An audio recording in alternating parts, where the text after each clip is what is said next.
It's all down to Mitchie to try to deny that. He's not able to deny the plant mid. He's able to run down the time. Here it stops again. One kill already done. Next kill already done. Numbers do usually win out, so they are going to pick it up out through the wall. Camera in position. Get behind me! Tango located. Hostiles in sight!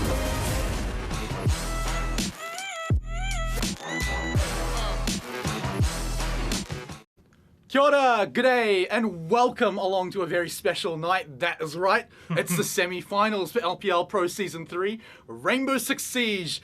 We're the last ones to get there, actually, out of all the games, Cthulhu, but we are finally here in the playoffs. Yes. And man, I am keen to get these games underway. Oh yes, I'm keen as well, really. We got a few really good bangers lined up as well for both Semi 1 and Semi 2. And we now have finally sorted ourselves out with our top 4 teams as well. Oh man, you gotta know, it always gets really good when we get to playoffs here in Rainbow Six, but we gotta remember how we got here. So just a reminder to everyone why these teams are here in the playoffs in the first place. Of course, it started off as a round robin a good old 7 weeks ago when we were young little baby casters, and it was a best of 2 for each of those rounds, and then eventually we took the top 4 teams and we stuck them right here in playoffs, and we're gonna see the first 2 duke it out tonight, and the other 2 tomorrow night. But of course, why are they duking it out? Why are they so keen to play these games against each other, Cthulhu? Well, it's all of this prize money, that $3,000 in first place. Yes. So at the moment, all 4 teams are pretty much guaranteed themselves the $500 reduce, but obviously 2 of those teams will get their chance to upgrade themselves to the second and first place. That is going to be $1,000 and $3,000 reduce, and well, that is a pretty solid incentive overall to get themselves up and running. I mean, you're literally, if you win tonight, you double your prize money. That's the first step. It can go even further. So teams, there's a lot on the line tonight. So really, really excited for it too. But another thing that players themselves have been working towards throughout the whole season, Cthulhu, is some of these individual awards. The first one being the Vodafone Mvp Award. This one for the best player across the round robin stage of the season. So, yeah, just with that, the best one earning the points over the season will be announced in a week's time at the grand final. You guys don't get to know tonight. But of course, that player will be walking away with an extra $250 on top of any prize money they may or may not be earning. So definitely look out for that one next week to see who the best player in the league has been this season. You might already have an idea, but you'll have to wait and see to find out exactly who it is. But another award you could be waiting and seeing, or maybe even getting involved in yourself, is the Red Bull fan vote. It's a fan vote because you guys get in there and vote. !vote in the chat to find out how to do it. And if you do it, if you get in there and vote, you go in the draw to win a year's supply of Red Bull. That's right, 4 people, 4 voters will be getting in the draw. We'll actually be drawing it to win that. So get in there and vote. But what can the players get for it? Well, Smite, funny you should ask.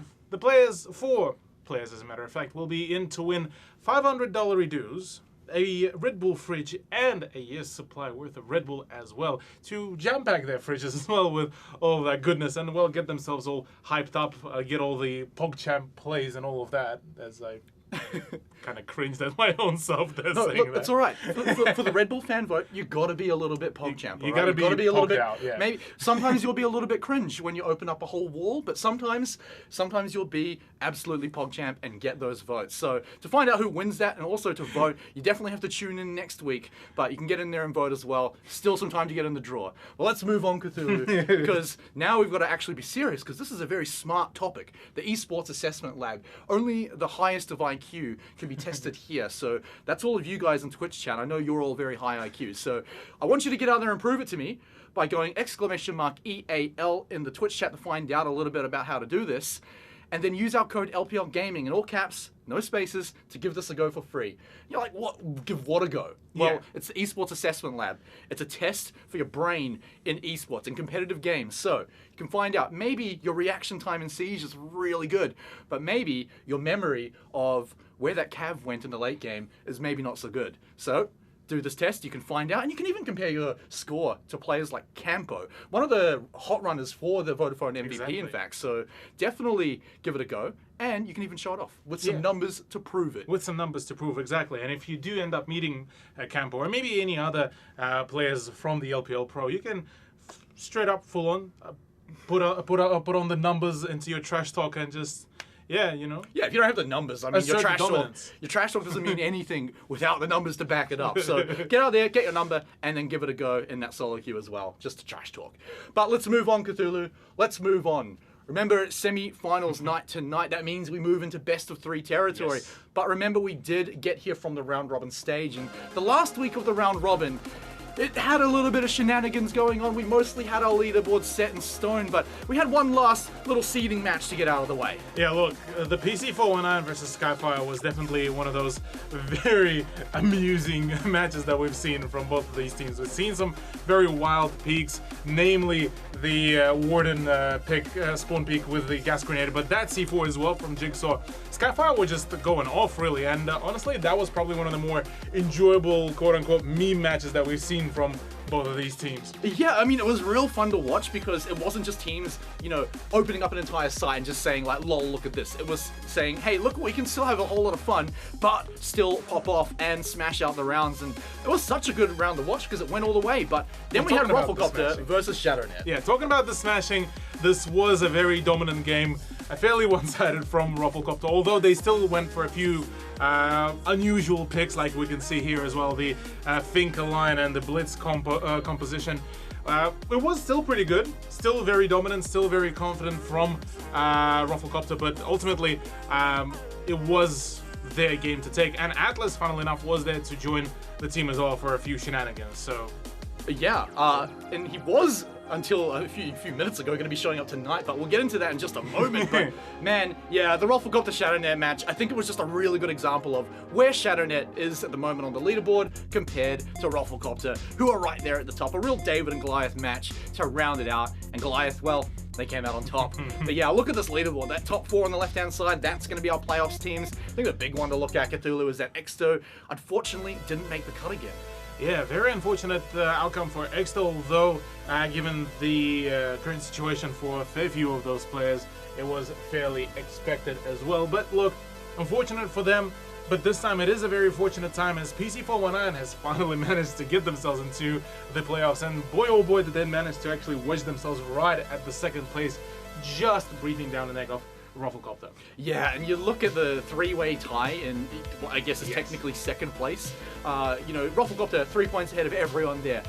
Everyone else tied up, but it's Ferox that has to play Rufflecopter, and that is happening tonight, Cthulhu. So a big match for them for sure against the team who we just saw last week destroy Shadownet. So I mean, I think we just got to get into it here. Let's start off with Rufflecopter, right? Why have these guys been so great? I think one of the names we have to mention has got to be Campo. Yeah, Campo was a grand addition. I was kind of semi-pogging out about that once I initially saw the Rufflecopter roster when it was just first introduced into Season 3, where I saw kind of the 3 main names was, back then was WarmOJ, Deptra, and Campo, kind of the 3 veterans of the ANZ competitive siege, now leading one of what is considered one of the best Tier 2 teams in ANZ region, as well as that Rigby and Boydie were one of the finest additions to the roster, gotta say, and both of them proved their place.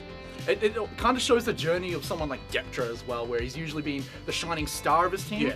Now, he's still a shining star, but everyone else is a shining star everyone too. else is so a shining it's star. really good to see him pop off. But let's move on to their opponents, Cthulhu, because they've got a game ahead of them, but they're no slouches themselves. Ferox. You guys know this team name, and you should know some of these player names by now. In particular, Repix, who's had a killer season. Oh yeah, Repix, the moment he got introduced into the roster, had an absolute banger set of games. Him and Oda are pretty much the dynamic duo for fragging, and pretty much at this point, even for Rufflecopter, I would say that they will be quite spooked about that combination of 2 absolutely crack gamers. And then on top of all of that, you have Shade, Todd, and Nazgul, 3 players that also have quite some history in the ANZ competitive siege, even before the big competitive Pro League times. So look, I'm keen for all of this. I'm keen for this whole best of 3 because this is going to be the ultimate test for both of those teams. And already we do. I'm not going to spoil yet the map picks, but we nearly nailed those map predictions. but one of them was definitely a very unusual one that I don't think either one of us has predicted. Stop teasing the viewers, Cthulhu. Stop teasing them. We'll get there soon. Let's go into the key player matchup here because we've got to get that 1v1 skill in here as well. So Boydie and Repix. We've already talked about Repix a whole lot, but Boydie has absolutely impressed me. He's next to some crazy names on his team though, so sometimes it's hard to see him out there, but he has certainly been there. Oh yeah, most definitely. Boydie has proven that he is a pretty good fragger for his teammate. Can go for a few flex plays as well. So honestly, between him and Repix, both of these players I reckon could match them against each one another pretty evenly, gotta say. Yeah, and definitely clutch players as well. If they're the last one alive in a 1v3, 1v4, you still can't count them out. But of course, we have to actually get to those rounds. So let's talk about the maps that we're getting into. You said we've got something special here, so let's take a look. First up, Clubhouse. Second up, Oregon. But you've kept this third one a surprise, so I'll just let you announce it, because this is a best of three, guys. So it is we do have a third map. What is it? The third map is going to be Theme Park. Out of all of these maps, yeah, we've been theorizing and talking, saying that, well, Theme Park we haven't really seen it a whole lot. As a matter of fact, I think we've only seen it maybe once, I believe. We've seen it at least once. Yeah. And both of the teams, as far as I know, are not particularly too much fans of the Hong Kong map. So seeing it appear instead of, say, something like a cafe, which is a much more kind of conventional, I suppose, is definitely surprising. Although a few kind of, I suppose, meme messages were exchanged with certain players and a few jokes about saving strats for the OCN relegations were made. But look, surely at this point, you don't really need to at least hold at least some of your strats, because this is playoffs. This is the big time. So I'm just keen to see what is going to go and what is going to go down here, because all three of these maps, I have firm belief that we might be seeing all three of them being played out. Here's the thing, Cthulhu, though. I know you love Theme Park and you've been hyping it up. We have to actually get to Game 3 for that to happen. So, to kick things off on Clubhouse, let's start there, because this is a map we see every week. Both of these teams pick it all the time, so everyone's comfortable, everyone's in their comfort zone. So, I mean, let's just get ready for it. Let's start breaking it down. Yeah, look, Clubhouse is a very worked out map. Yeah, it's a very worked out map. It's slowly approaching kind of the position where Coastline is, where it's pretty much overstratted to the point where each and every nook and cranny is known by each one of the players. Some of the pixel angles are already known, so it's more so just becoming a game of kind of a chess. So everyone already knows each one another's strats, is just which strat is going to be pretty much used up. And a few kind of extra wide swings, a few fragging moments get sprinkled into all of this kind of, I suppose, game of destructible chess. And kind of from there on, it is kind of a ground for how well composed both of the teams are.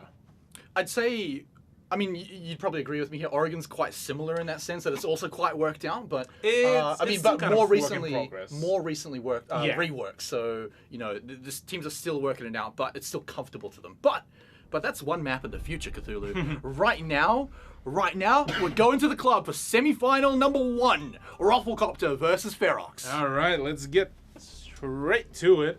First ban will be coming out from Ferox, and last time we did see them ban out the Thatcher, and well, good timing, I suppose. We'll be seeing the SAS operator to be gone out of the equation. And look, I'm not even going to try to predict all of them, because there's usually quite a few variations nowadays, but Maverick will be out of the equation here by Rufflecopter, as it seems that they're not particularly too keen on getting to verse against the blowtorch of his, and instead will rather try to counter the Ace Selmas, which are pretty easy to be countered, as showcased by OJ. Yeah, and obviously when you get the Thatcher Maverick bans out, that's when CCTV is a big change, and even Gym Bedroom getting in through the jacuzzi wall. It's going to be a bit of a problem without those two operators, so teams are going to have to adapt. Yes, definitely. Adaptation is certainly going to be a huge thing here for the teams, and really just curious to see how will it really unravel, just because whilst all these bans may be looking pretty stock standard here and very serious, I can assure you these operator bans will still force both of the teams to really go for an adaptation game. Yeah, so pretty standard looking normal bans on the attack.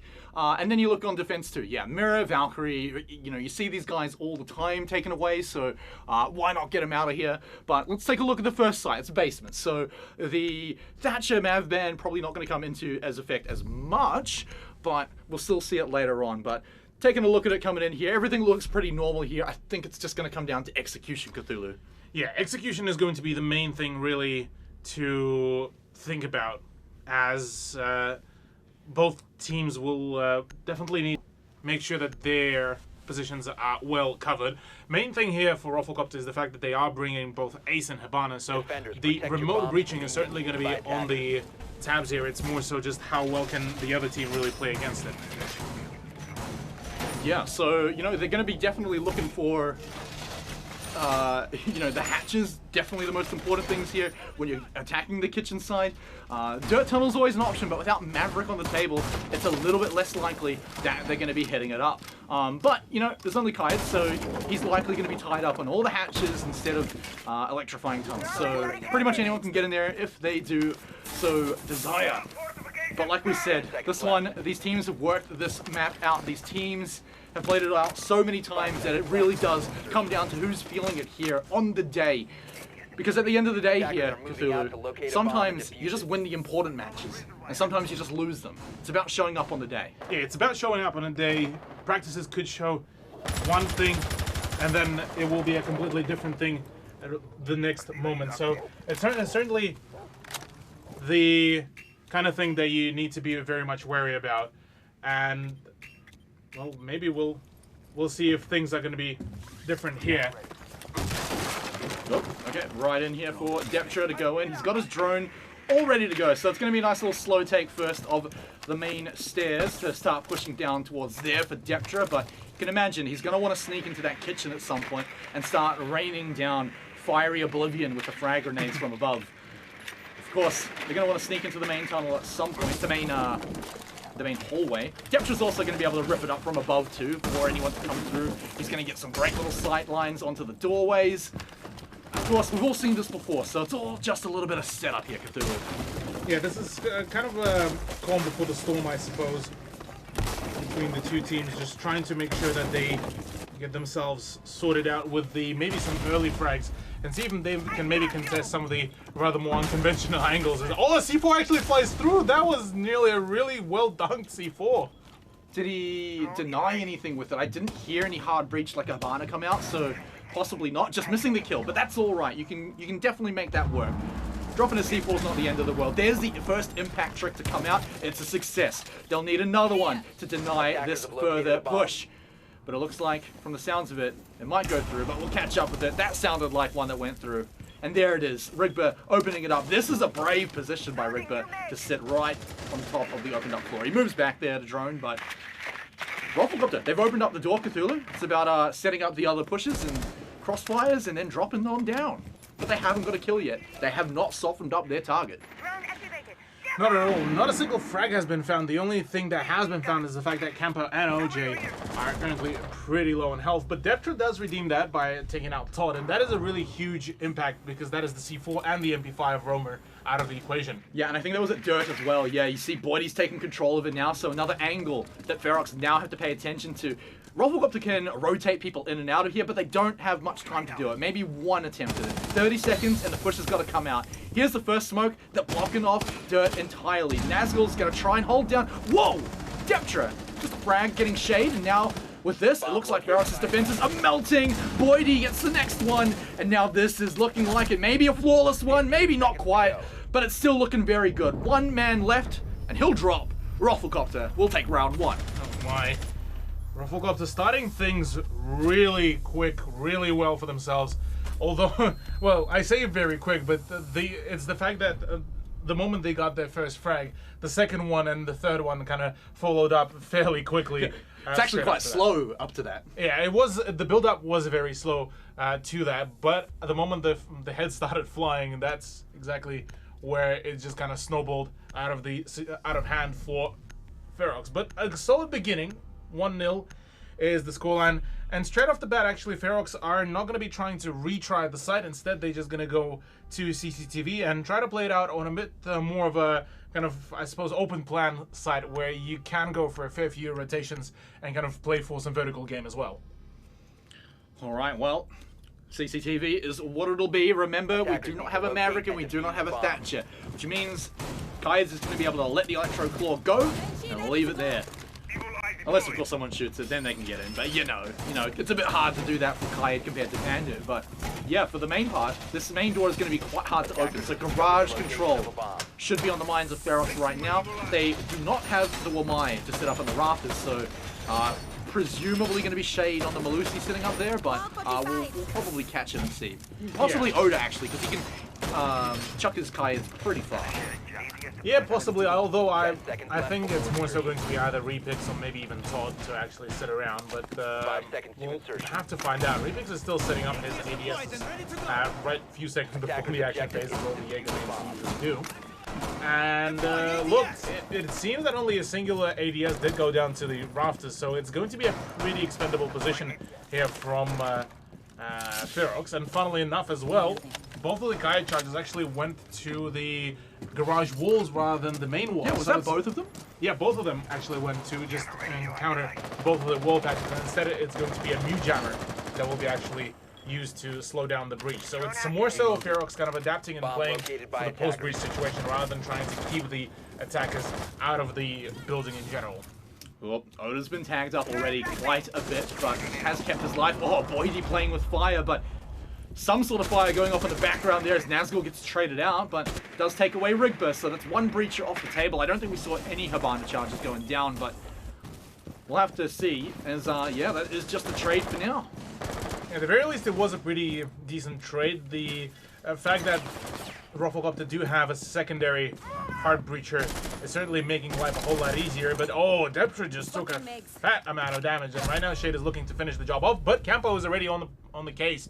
He is quite ready for it, and the fun fact now is that the right patch side of the wall has actually been unkited, or rather the kite charge has been destroyed, and now there's quite a whole lot of opportunities to really go in for the frags, as well as that the information does come out on Todd's position, so therefore for Rufflecopter they have all the needed information about whether they want to push. Yeah, but the next step for Rufflecopter could be to push into cash here, and Repix is quite low. This could be a success if Boydie gets a shot. He's being hit from below too by Deptra, who is on basically no health, by the way. Repix, oh man, he is dancing around, making sure his next step is not his last. Now droned out too. This should be his days numbered as he gets dropped down. The 1 minute still to go. Rufflecopter can clean this one up. Only 2 defenders remain.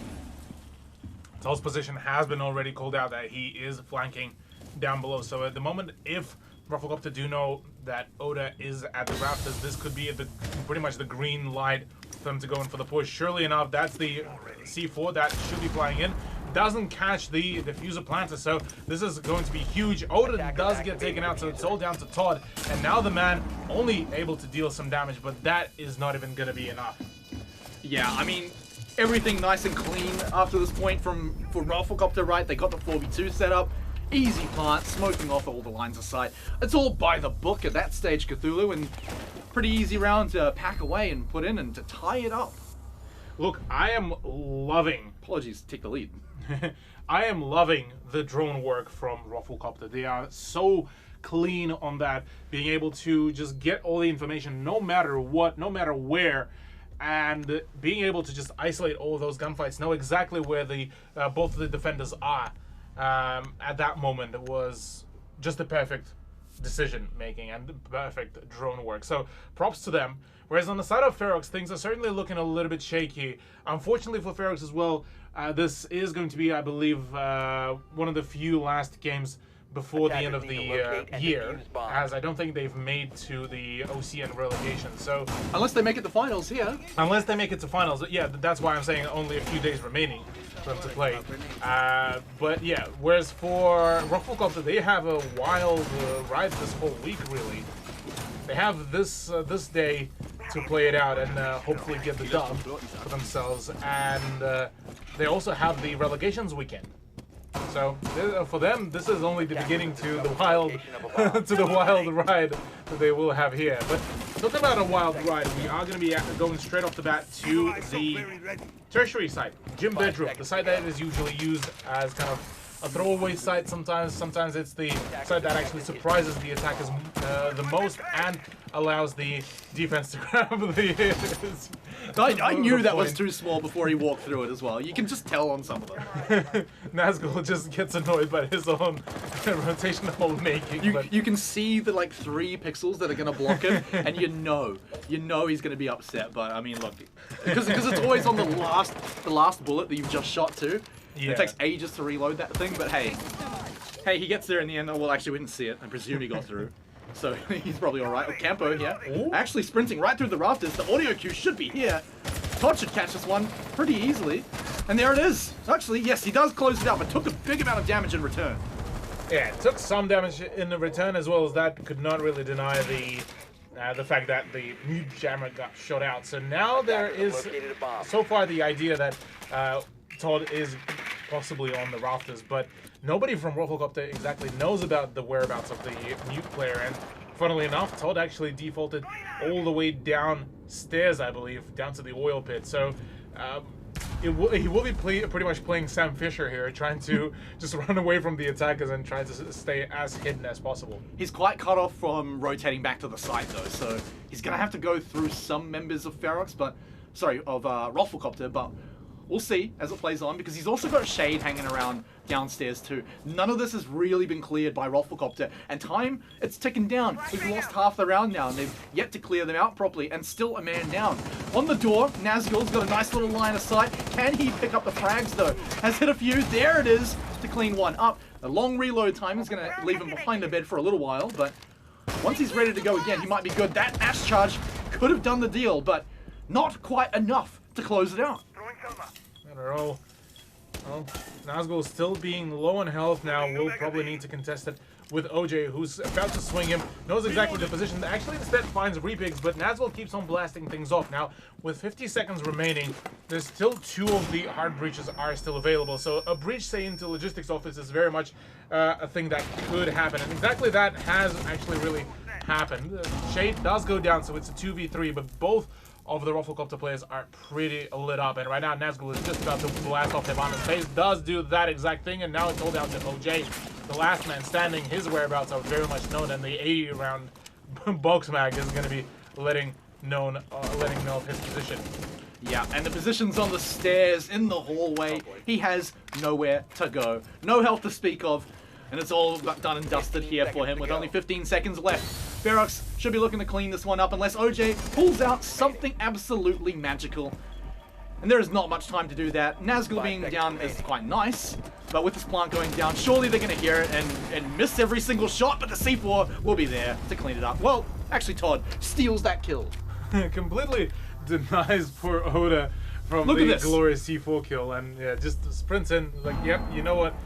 Heck your C4 kill, I'm going to take that. Look, at the very least... That's when the vote kick starts. That's when the... Look, at the very least, Ferox were able to get themselves back up and running. So that is a good good beginning for them.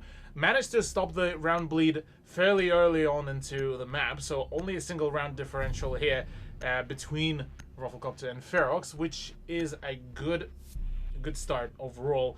Now, the main question is, can Rufflecopter get back on their feet and restart their momentum, or whether it is going to be Ferox through and through on this first half to, say, run away with something wild of a scoreline, say 4-2, or maybe push it in just into a 3-3.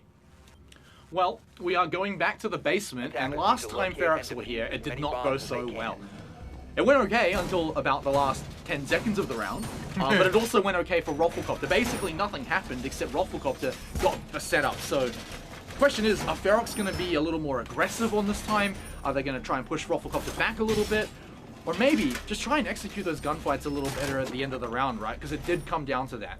One thing I do have to give props to, though, I think it was Shade last time, but I might be mistaken.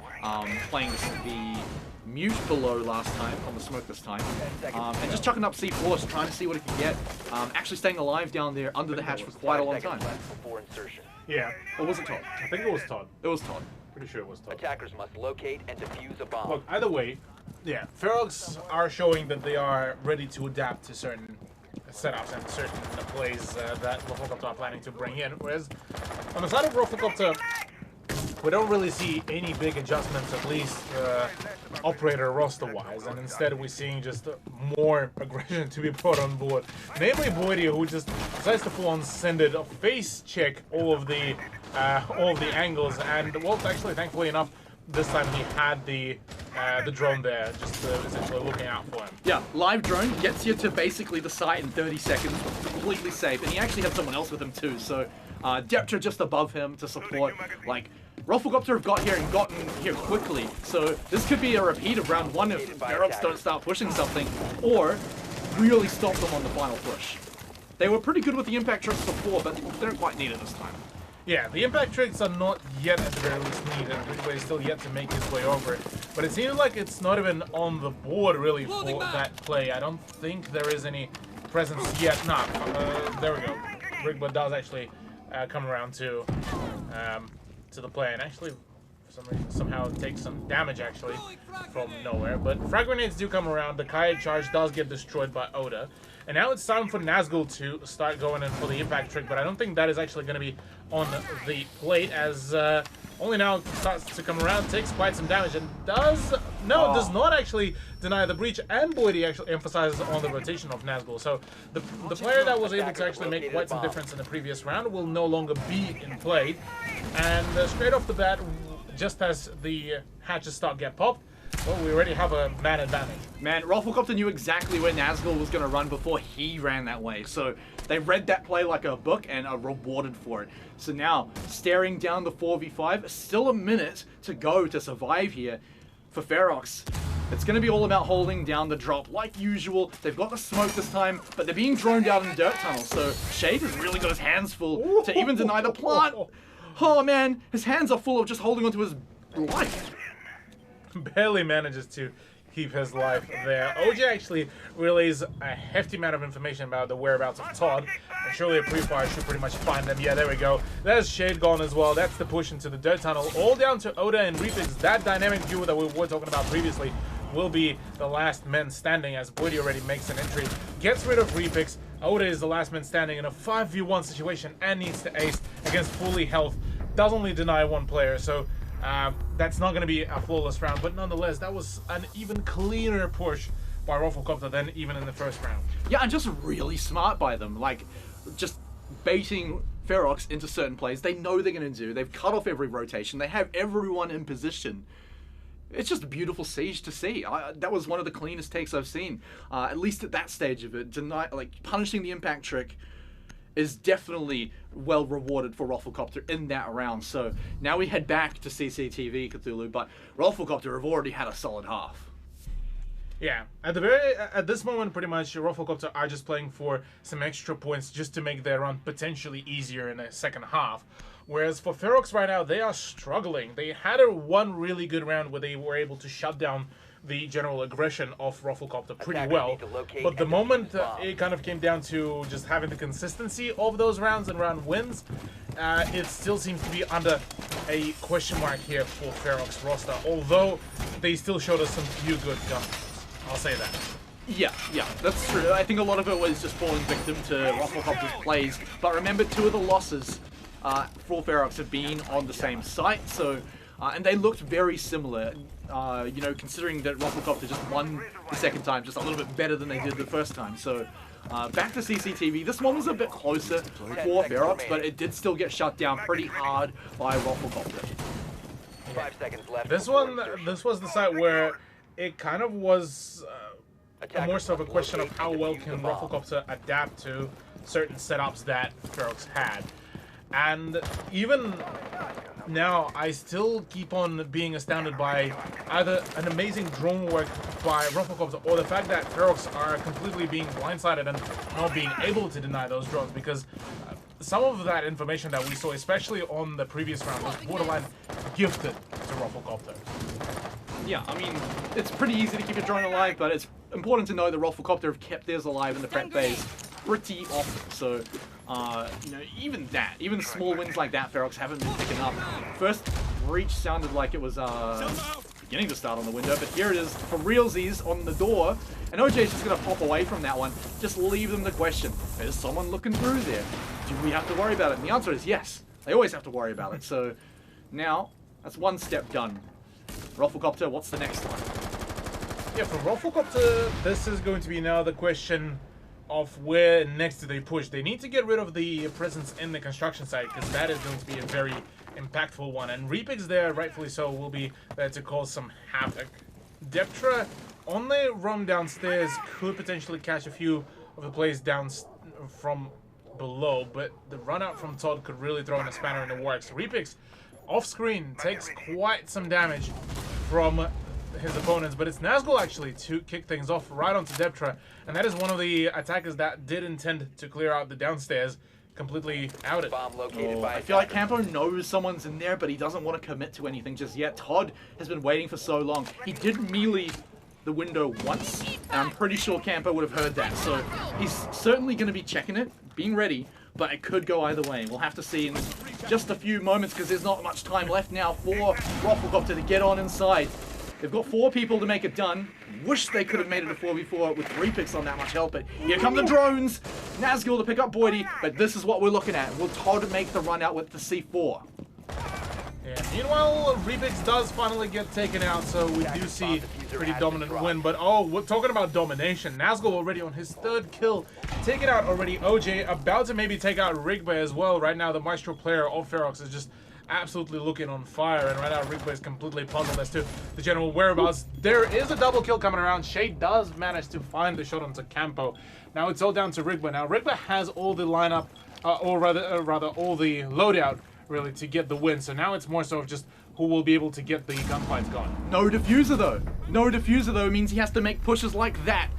And Rigby walks into his doom. Set up beautifully by Ferox to clean it out there, but at the end of the day, they get another round in the pocket now. Cthulu, this is definitely setting up to be a very nice, clean, tight semi-final. I love it. The fact that it is going to be a very tight game is pretty much, it's a given at this point. Both of these teams, no matter the seedings, are still extremely powerful. Ferox and Rufflecopter arguably one of the best teams that NZ has to offer for T2, or, well, borderline T2, T1. Yeah, I mean, arguably this could, in another world, be the grand final. Possibly, these 2 teams, I mean, that's how close the 2nd to 4th, even arguably 5th, kind of is right now. And Rufflecopter are just 1-2-0 ahead, right? They're not miles ahead. They are not completely on a different level. They're just about, like, maybe a tier above. Defenders, but even then, that's, you can catch up to that. You can easily catch up to that, definitely. Ferox are doing it now. Yeah. Well, now this is the final round of the first half of Clubhouse, where we're going to be seeing the decision as to whether we are going to be seeing a very dominant, a very powerful 4-2 scoreline for Rufflecopter, or whether it's Ferox that will be able to even out the scoreline for themselves. Now, last time we did see Jim to be pushed by Rufflecopter, it was a failure where Nazgul popped off, similar way how he did in the previous round. So if Nazgul can repeat this outcome, this could be a huge thing. And funnily enough, right now, personally for me, he is contesting for that MVP spot that should have been put out there in the head-to-head as well. Yeah, he probably wishes that the MVP didn't stop last week, because he's having a killer game today, Nazgul. But oh yeah, yeah. I mean, look, the guy is on fire. You definitely want to show up for semi-final matches, though. So I'm pretty sure he's actually pretty happy with his performance so far. He definitely needs to bring it up just a little bit, though, if they want to overtake. Just a little bit, though, because it's only 1 round behind. Yeah, it's not as bad just yet. Plus, this is the first map out of the best of 3 series, so not all is lost just yet. So this is only the beginning for both of the teams, and calling it an early win is not going to really help a whole lot. Now, Boydie is on a lookout trying to find the kite charge. Now, this is a trick that is fairly frequently used, where you hide, essentially use 1 kite charge per the wall patch, but you hide it so well that the impact trick from below doesn't actually damage those kite charges. So this is the intention here as well, so it's more so going to be forcing the attack to actually go in and push into CCTV to find those kite charges if they do want to get them. Yeah, they've been held out of it for quite a good amount of time so far, but no real window presence to deny the balcony yet coming from Ferox. But this next breach might force them to move around a little bit here, as OJ is making it happen. See if he can push into to the hallway, take control of the stairs, and force the defenders back, and even get a further breach here if he wants to. Has the drones watching his left side, so he's actually pretty clear. And may even get one over the wall here. What were those bullet that is a wounds? macaroni there, yeah, with those ADSs. New operator Spider-Man. Thankfully, though, the Spider-Man zapping devices actually didn't,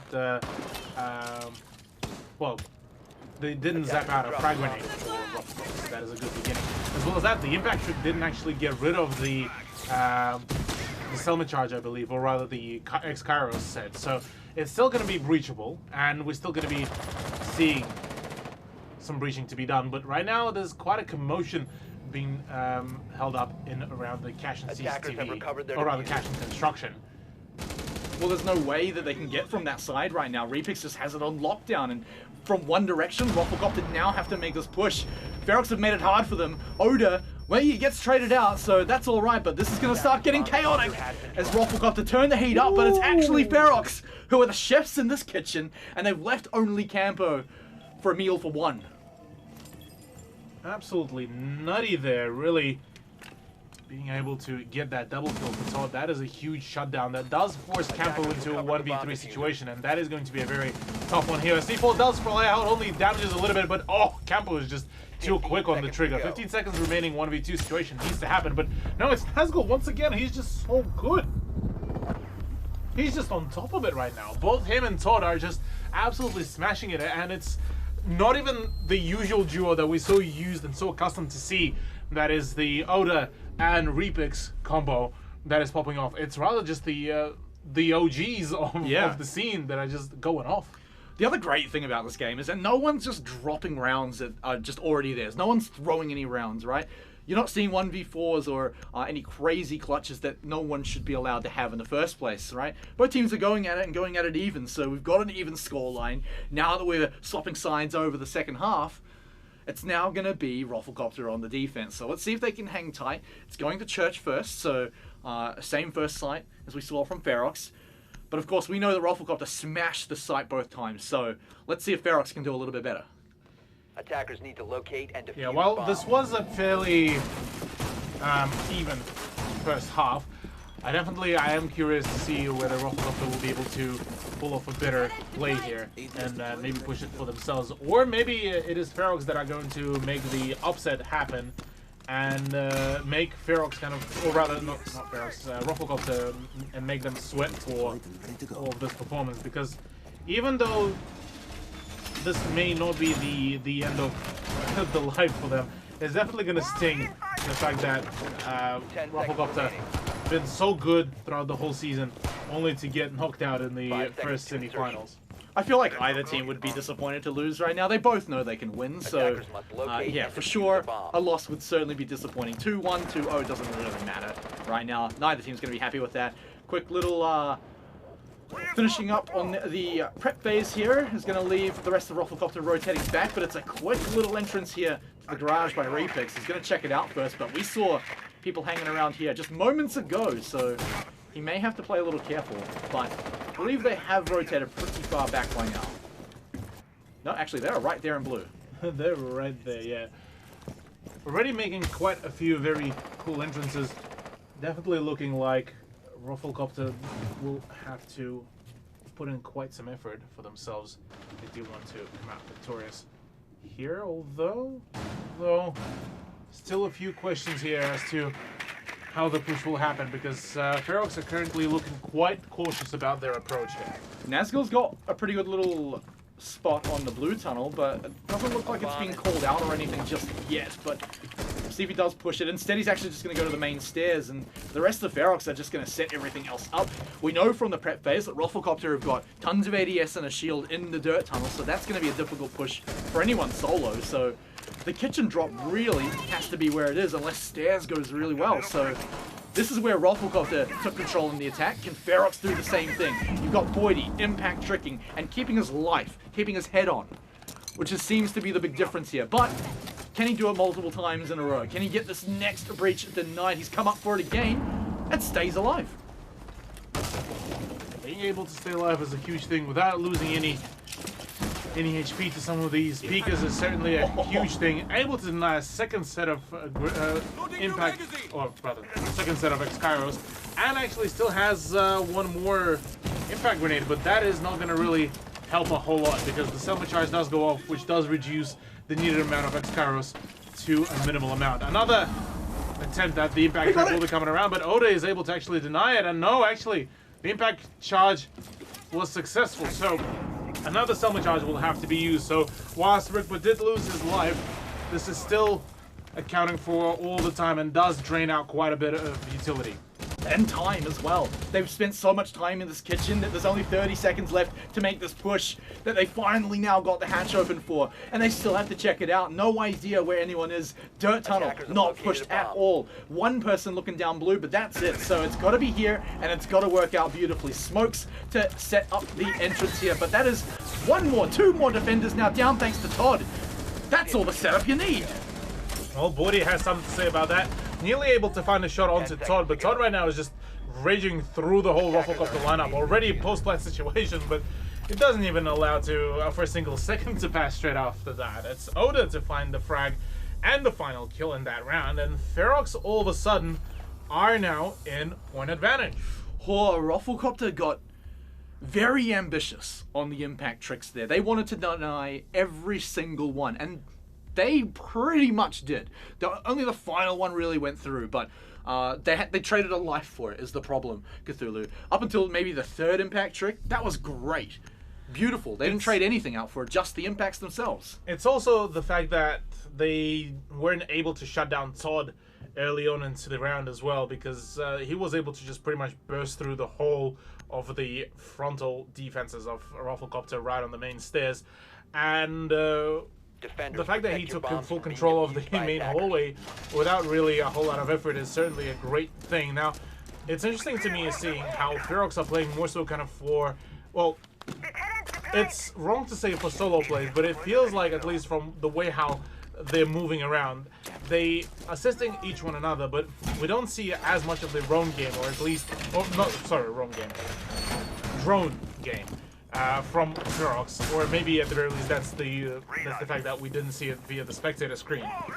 But it feels like Rufflecopter were more so kind of info gathering harder. I guess that's harder and quicker, I think. Harder and quicker, yeah. Whereas for Ferox, it's just a matter of just them playing kind of as a singular unit and relaying this as quickly as possible to each one another. Okay, so here we go. It's a retry to see if they can do it again. Remember, we had Todd popping off on the Habana last time in the final moments where it did actually count. So, see if we can do it again. But it is also a retry here for Repix to go into the garage. He did this last time pretty successfully, so we'll see if anyone's hanging around right on the door. He's being so cautious about that, and I understand why. You definitely don't want to be dropping rounds here, Cthulhu. It's one round difference here. That's one drone down, though, for Campo. Can he hunt down another one? He saw a pixel. It's the hunt now, and Nazgul caught him at the exact right moment. Perfect timing there, really. And getting rid of Campo is a huge thing here for Ferox. Being able to find that win early on is a great start. For Rufflecopter, though, this was a little bit of a misplay, and certainly not being able to refrag your roamer is a really unfortunate thing for them. Repix, though, emphasizes on that man advantage, pulls out a double kill, as a matter of fact. All of a sudden, the defense of Rufflecopter has fallen apart. And the man's walking away on no health as well. What a great little way to get those frags. And now you've left just Deptra, just Rigba. I believe they've... I think Deptra's used the C4, but Rigba still has his, so maybe he can find one. He sees two. This could be a double kill if he's careful, but doesn't look like it. That was the magic they needed, and now it might just be a bit of a dream. Nope, looks like Deptra has one too, but just as successful as the last one. And with that, maybe they can send one back, but it's still a 2v4 here, Cthulhu. It seems that Ferox are so activated right now, but what's more alarming to me is the fact that this is the pick of Rufflecopter, and they are losing on it on the defense pretty, well, not convincingly, but the way how they're losing it, it's a pretty decisive kind of loss here. The way how Ferox have been pushing so far has been absolutely phenomenal, and they've been able to clear out pretty much all all the defenses. A lot of it off the back of old mate Repix, though, staying alive and getting the frags. We see Todd do basically the same thing in the situation where they're winning, but another one that feels a little bad, but Rigber will get cleaning up on one, but of course knows his fate as soon as he steps through that dirt tunnel. It's all but sealed, and Ferox, they clinch another one. They're setting themselves now 2 points ahead, Cthulhu. This is definitely getting closer and closer for Ferox to just take the dub here for themselves in this very instance. Because they're only 1 round away from a match point and 2 rounds away from the win. But we've seen a fair few times, whenever Ferox do get to the match point, they, similar to how PC419 play, they start for some reason losing out a fair few rounds. And we've seen that happen a fair few times, so it's not a fluke, we know that for a fact. So that curse of a match point could really kick in here, which is going to be probably the worst possible timing for them as well. But maybe the curse is broken this playoffs here. Maybe they've managed to find a way around it for Ferox. Certainly don't want to drop down again, not while they're so close to taking map number 1, 5 points, so close to that match point. And now they get to go on the CCTV. A good old favorite site here for a lot of people, and they can lock this one up pretty hard. We know that Rufflecopter, though, had a very good success on the attack on this site. So can they get the same sort of success here on the defense? They've got, again, the standard defensive setup here. You've got basically everything you need. If anything's shifting, there's a little bit towards the anti-projectiles, right? The catching operators, Wamai and Jaeger. So, rafter control, garage control, going to be very strong for Rufflecopter. Oh yeah. Yeah, the garage control is going to be absolutely crucial here. The fact that they are bringing in double Wamai, or double Wamai. Not the double Wamai, sorry. The double Wamai and the Jaeger combo is definitely indicating that they do want to make sure that they are staying as safe as possible for as long as possible. So this is certainly looking like this could be the play for them. Ferox, meanwhile, they shouldn't really have a whole lot of issues getting the breach at least going into the garage and start applying pressure from down below onto the rafters, as this is going to be the main thing where they want to get that going.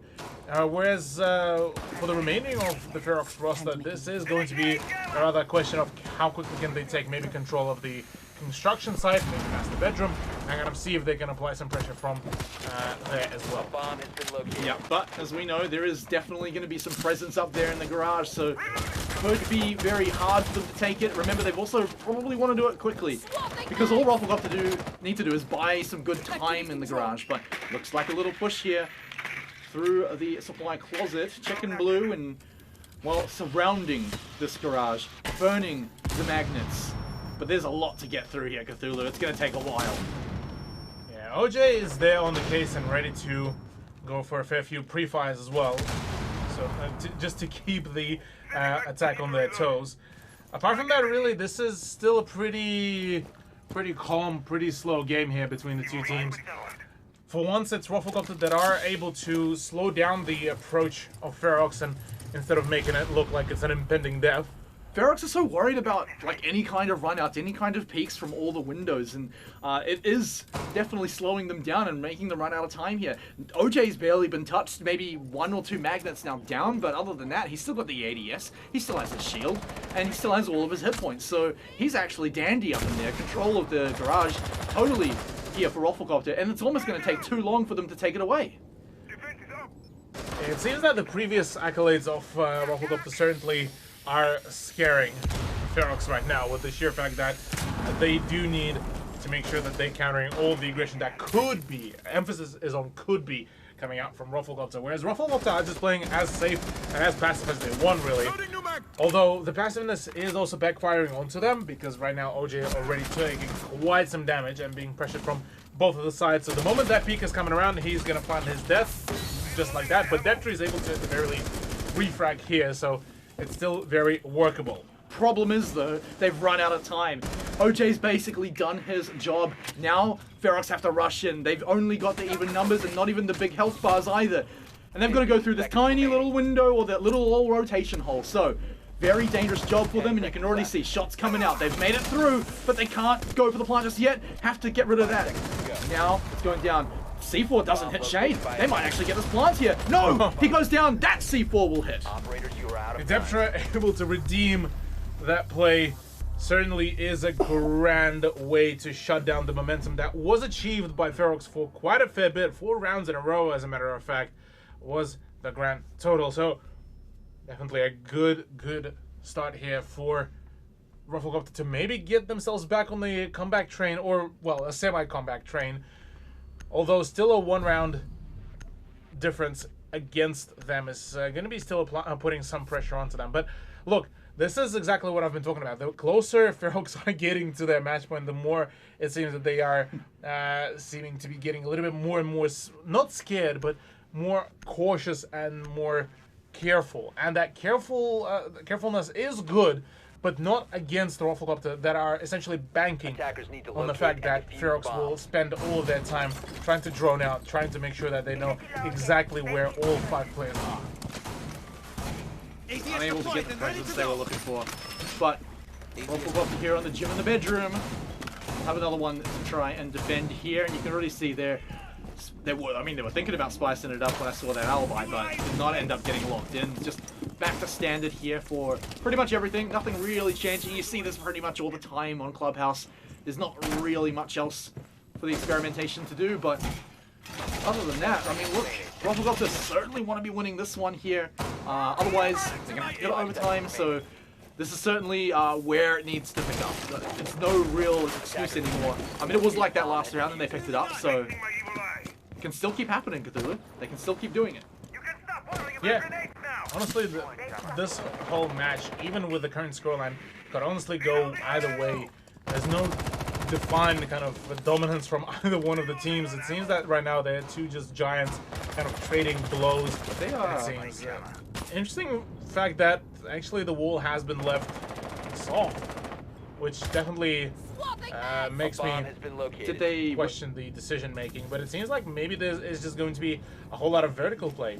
I wonder where all the other reinforcements went, if they went anywhere at all, but I believe they would have used them a lot in CCTV and cache to hold off that side of the building. But now, Ferox know that Jacuzzi wall is definitely breachable very easily and they can get through, so definitely going to have to be keeping an eye on the door here for Rufflecopter. Campo now getting droned out. He could be in trouble soon. Then he pre-fires do pop out. And this is quick time for Ferox. This is not like last round at all. They have made some solid time progress. Yeah.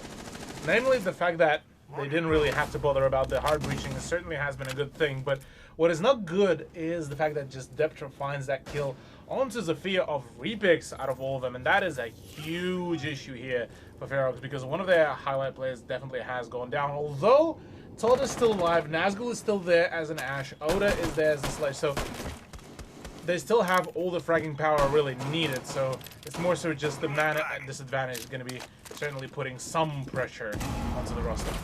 Yeah, shutting it down from that side too, real nice. They've obviously still got a little bit to worry about, but I mean, look at how far up Oda is now able to push, now that they've able to open that wall so easily. He can even smash open the next one if he really so chooses to, but the frag is going to be where it's at. And look at that, just in a matter of seconds, we've lost half the defense, half the attack story, but Ferox are clawing it back. But look at Todd's health, barely alive. Even Oda, not full health. Frag, it needs to get some work done, but there is no one down the stairs for him to pick up. Funnily enough, it seems that Ferox has actually opted out of maybe trying to go in for a push up above. It's more so maybe they are attempting to take control of the main stairs, or maybe it's just Todd. And if he is able to take control of that, that is one of the one less angle to worry for Oda. So this could be a good push here. I mean, they should have everything they need for the defense.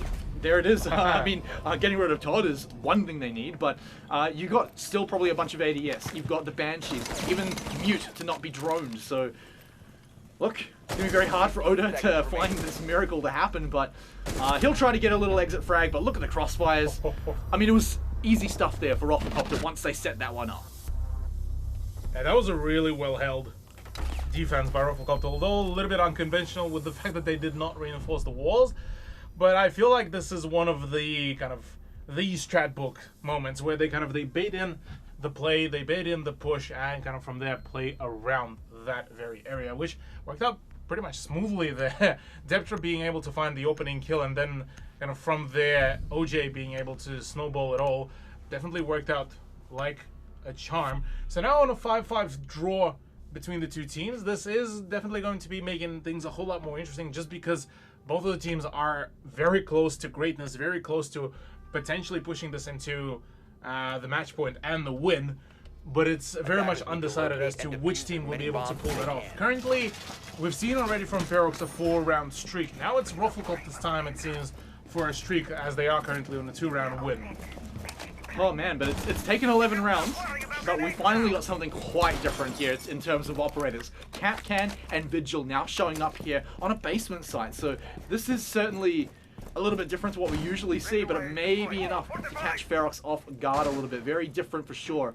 But yeah, this Capcan, a little interesting to catch anyone off coming from the outside, but obviously anyone coming from the window, to be able to catch that Capcan trap like immediately. Yeah. But the shot will at least give a little bit of noise. Yeah, the shot at the very least will be there to indicate where the push could be coming from. So one way or another, it's still going to be a way to essentially notify the defenders rather, where the push could be coming from.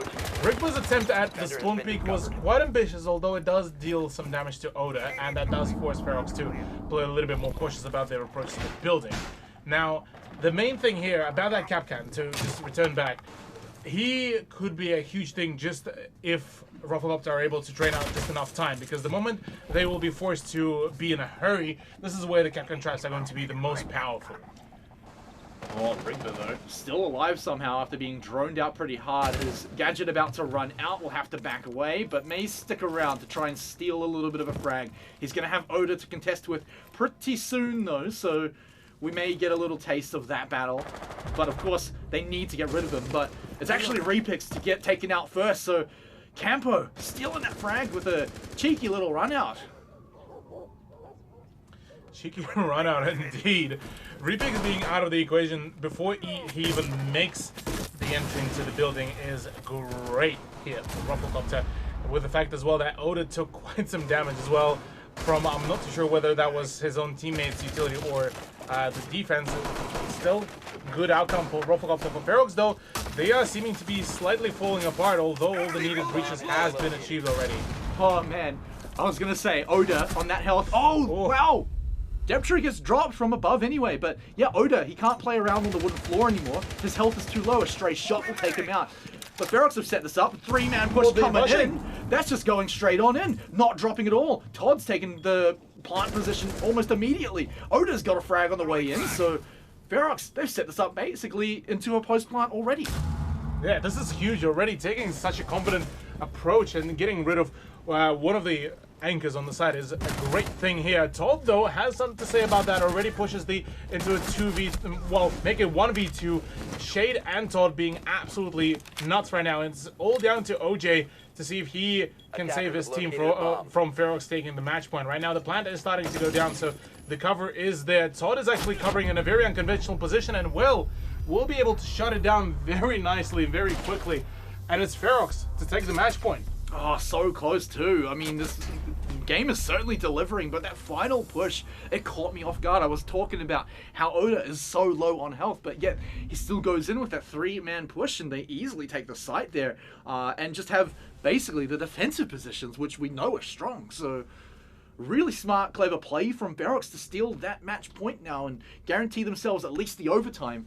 But to see if they can stay alive here on Clubhouse, Rufflecopter have got one last round to do it. One last round, and even then, it will only ensure that it will go into the overtime here. So for Ferox here, they will want to close it out on this very round. They do not want to waffle around in overtime and risk potentially losing out at that point here. This is their time, this is their chance here. And to do it all on Rufflecopter's map pick as well is going to be a huge thing. But Rufflecopter now get to defend on probably their best site here, CCTV.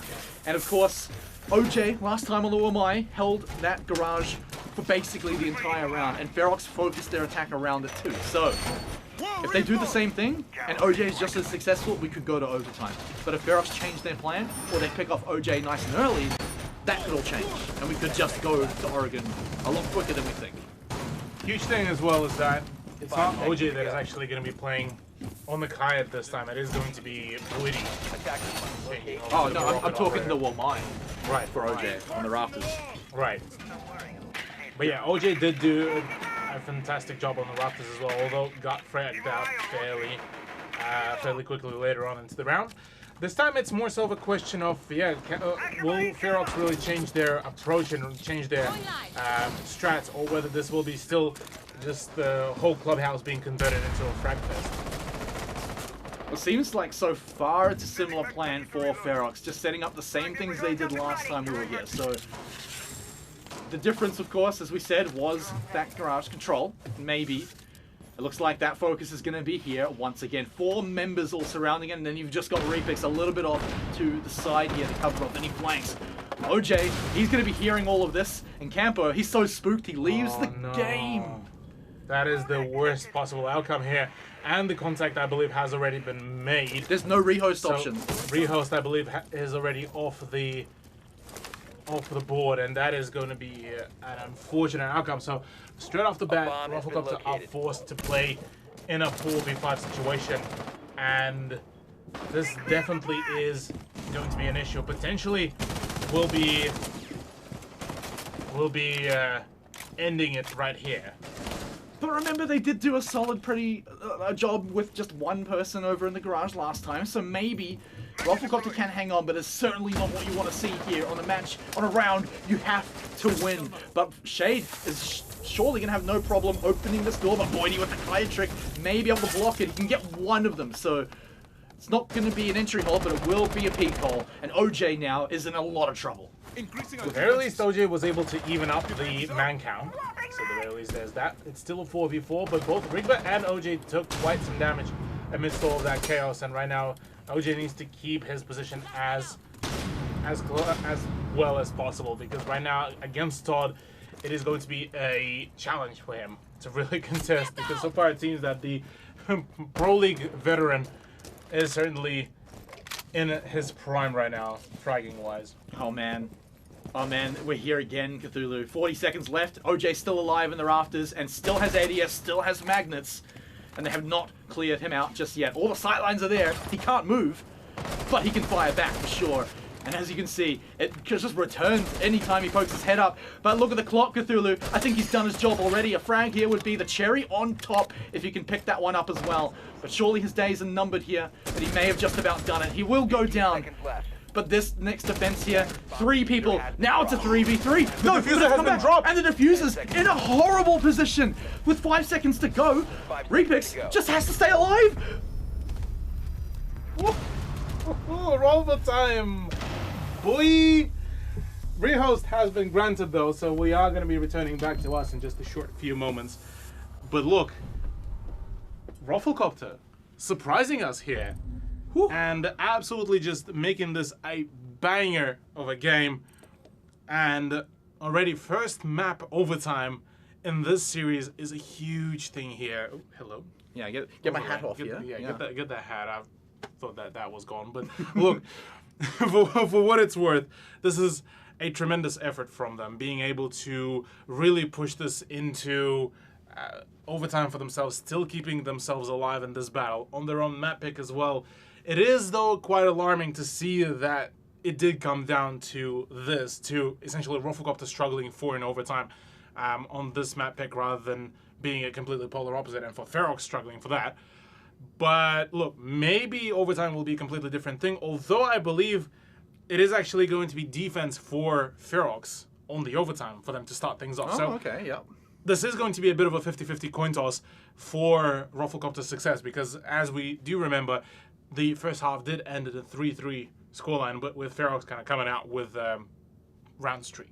Yeah, and then you got to think about the momentum. Quite often you see, you know, if you go to overtime, the defensive side usually sticks to defense. That's usually how it ends up going. So this will be a little different, but bit of a break in the pace. Yeah, for sure. But once we get back into it, I think it's safe to say, you know, like both teams have showed up today, and it's great to see. You know, we're getting some excellent siege here. I mean, a clubhouse that goes to overtime. What else can you really ask for, right, between these two teams? And so I expect we could very well go all the way to game 3. We may even get that meme park, which I know you're really keen for, Cthulhu. But for now, we have to see who wins this in overtime, and it feels like you just can't call it.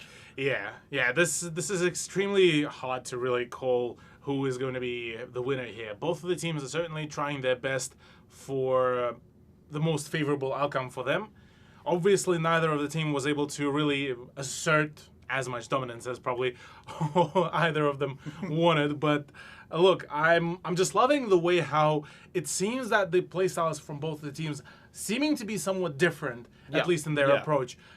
But it's that perfect mix-up and a perfect battle between those two playstyles that makes it for a very almost dynamic gameplay of Siege here, between pretty much from round to round basis, essentially. Oh man, and you know who has really impressed me today? It's been Nazgul. Nazgul has certainly stepped up. I mean, in other rounds during the round robin, I'd call him like the rock of his team, right? He's not going to sit out there and get, campo levels of frags, at least not, in every other match, but tonight.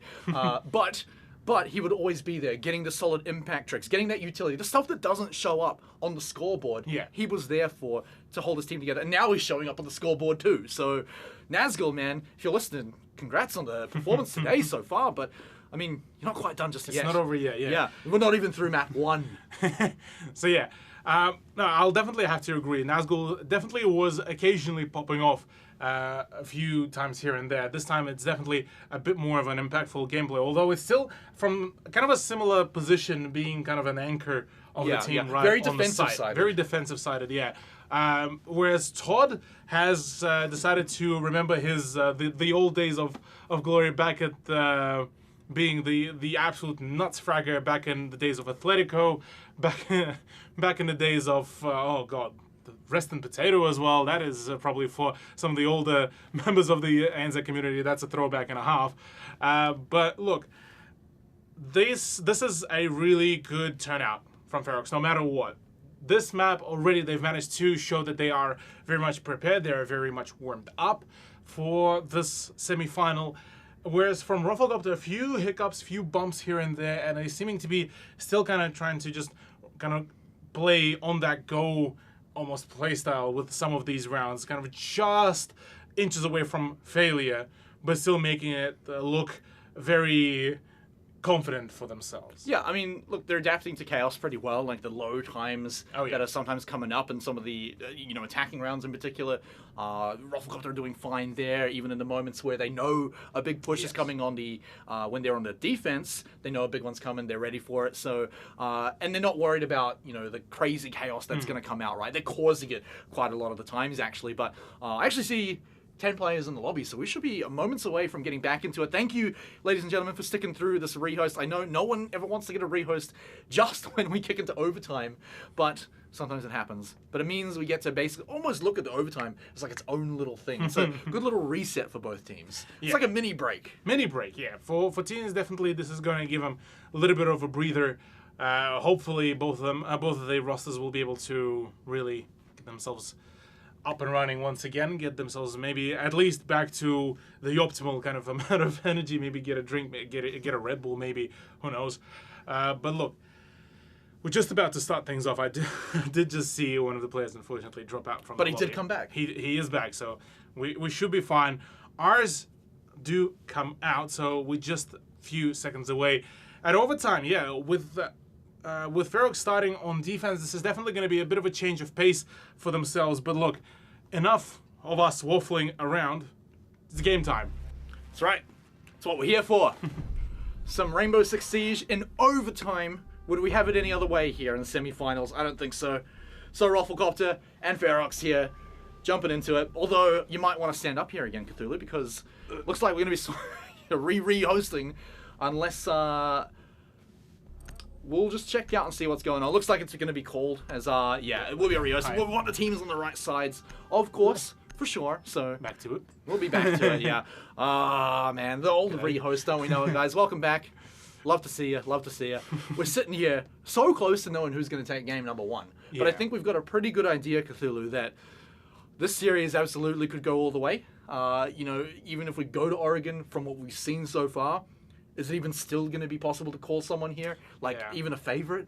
Yeah, this is very hard to call in a favorite. Usually we kind of have some of those quote-unquote statistical favorites between the two teams. This time, even though points-wise Rufflecopter are above Ferox, I still think that Ferox are very much able to even borderline take the whole series here. And same goes for Rufflecopter. They are pretty much all keen and ready to solidify themselves that first spot. Assert dominance in Tier 2, maybe assert dominance in the weekend during the OCN relegations and see where that takes them in the future. But look, funnily enough, we've been actually talking about this slight sidetrack as well, by the way, ladies and Just a gentlemen. little one. This is actually one of the last few comps before the end of the year. Already we've seen the NA League already finish up.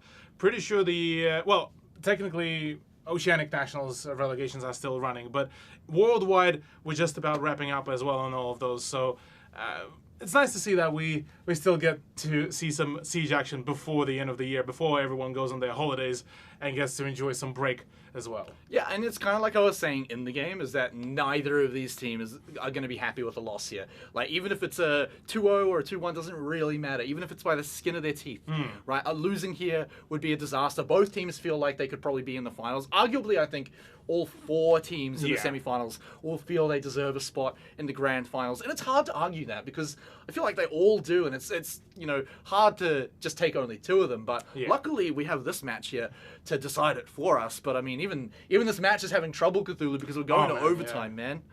Yeah, the overtime game is certainly, it can be quite taxing, especially in a best of 3. Say it goes to all 3 maps, and all 3 maps go into overtime. Oh boy. This is definitely going to be a huge question of endurance here from both of the teams, to see if maybe we could be seeing some fatigue come around, and maybe later on we could see some of the teams start kind of just failing on some of the gunfights. Well, at the moment this is not the question yet, because this is the first map. I am though curious whether maybe the mental game could be getting into some of the players' heads, because I know for a fact I've been talking a few times to a few players that say, even without, say, some of the quote-unquote toxic text chat, without that kind of mental warfare, the way how your enemies may be playing, the way how they act in the game without the chat, is still also another way of kind of trying to get into your opponent's heads. And I wouldn't even call it toxic, right? It's just sports psychology, right? You know, as long as you're being tasteful about it, right? Like, as you know, a little bit of teabagging after a kill is all fun and games for sure. And I think a really good example of that we'll probably see tomorrow night in Skyfire's match from Smack. Smack is really good at that sort of thing. Smack is and good at like, that. like I'll say, you know, it's always tasteful, at least from my point of view. And so, you know, I'm always keen to see it. But, you know, tonight it's all about Rufflecopter and Ferox here. And Rufflecopter are on the defense first here, so we've got it all correct, and that means a rehost. No rehost arena. We're going to be getting right into overtime. We're here, Cthulhu. Yeah. We've been waiting for it. Yeah. Also, a quick correction. I was saying previously that it is going to be Ferox to kick things off on defense on OT. It is actually a correction that it's going to be Ferox continuing their attack on overtime, and it's rather going to be Rufflecopter continuing their defense first on the OT. Now, this is once again, bit of a coin toss here, because both of the sides have been, well, 50% success rate for both of the teams. So it's going to be a matter of which sites we are going to be seeing from both of the teams, and it seems that it is going to be Gym Bedroom as the first site to really be defended by Rufflecopter. Now, last time we did see them play it out, it was a very decisive victory for them on their defense here, where they left the wall pretty much soft and kind of played around that. This time, that's not going to be the case.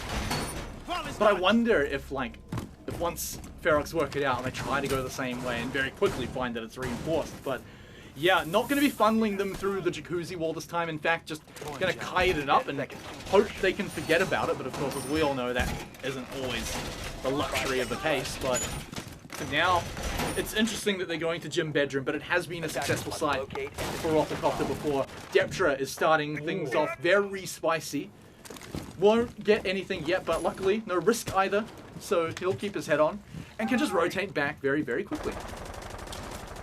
Interesting thing here is that Deptra actually is quite keen on that run out, but the moment he realized that the camera was actually shot out, he bailed from there because he knew that his run out could be watched. And well, rightfully so, it's Oda and Reflex, the dynamic duo, actually on the case trying to hunt down that run, but none will be there, funnily enough. So For Ferox, this is going to be just some time wasted, but oh, they do spot a Kaya charge, and that is Attackers have going to be a located a bomb. huge thing here because, well, the Kaya won't be able to really do anything about it, really, and that is the Kaya charge gone. Yeah, and you can see them all sprinting out towards the Jacuzzi wall. They know they can deal with this, but does Deptra still have another Electro Claw? It looks like he's got one in hand, so we'll be able to chuck it up. But surely Ferox are going to be ready for this and have something in plan. Campo seems to have taken a bit of damage in the meantime, but Campo just stood there, looked, and was like, I heard. OG somehow finds a C4 kill from, I'm assuming, down at the ground floor, and able to do it pretty well. So that's Oda out of the equation. That is a huge impact here.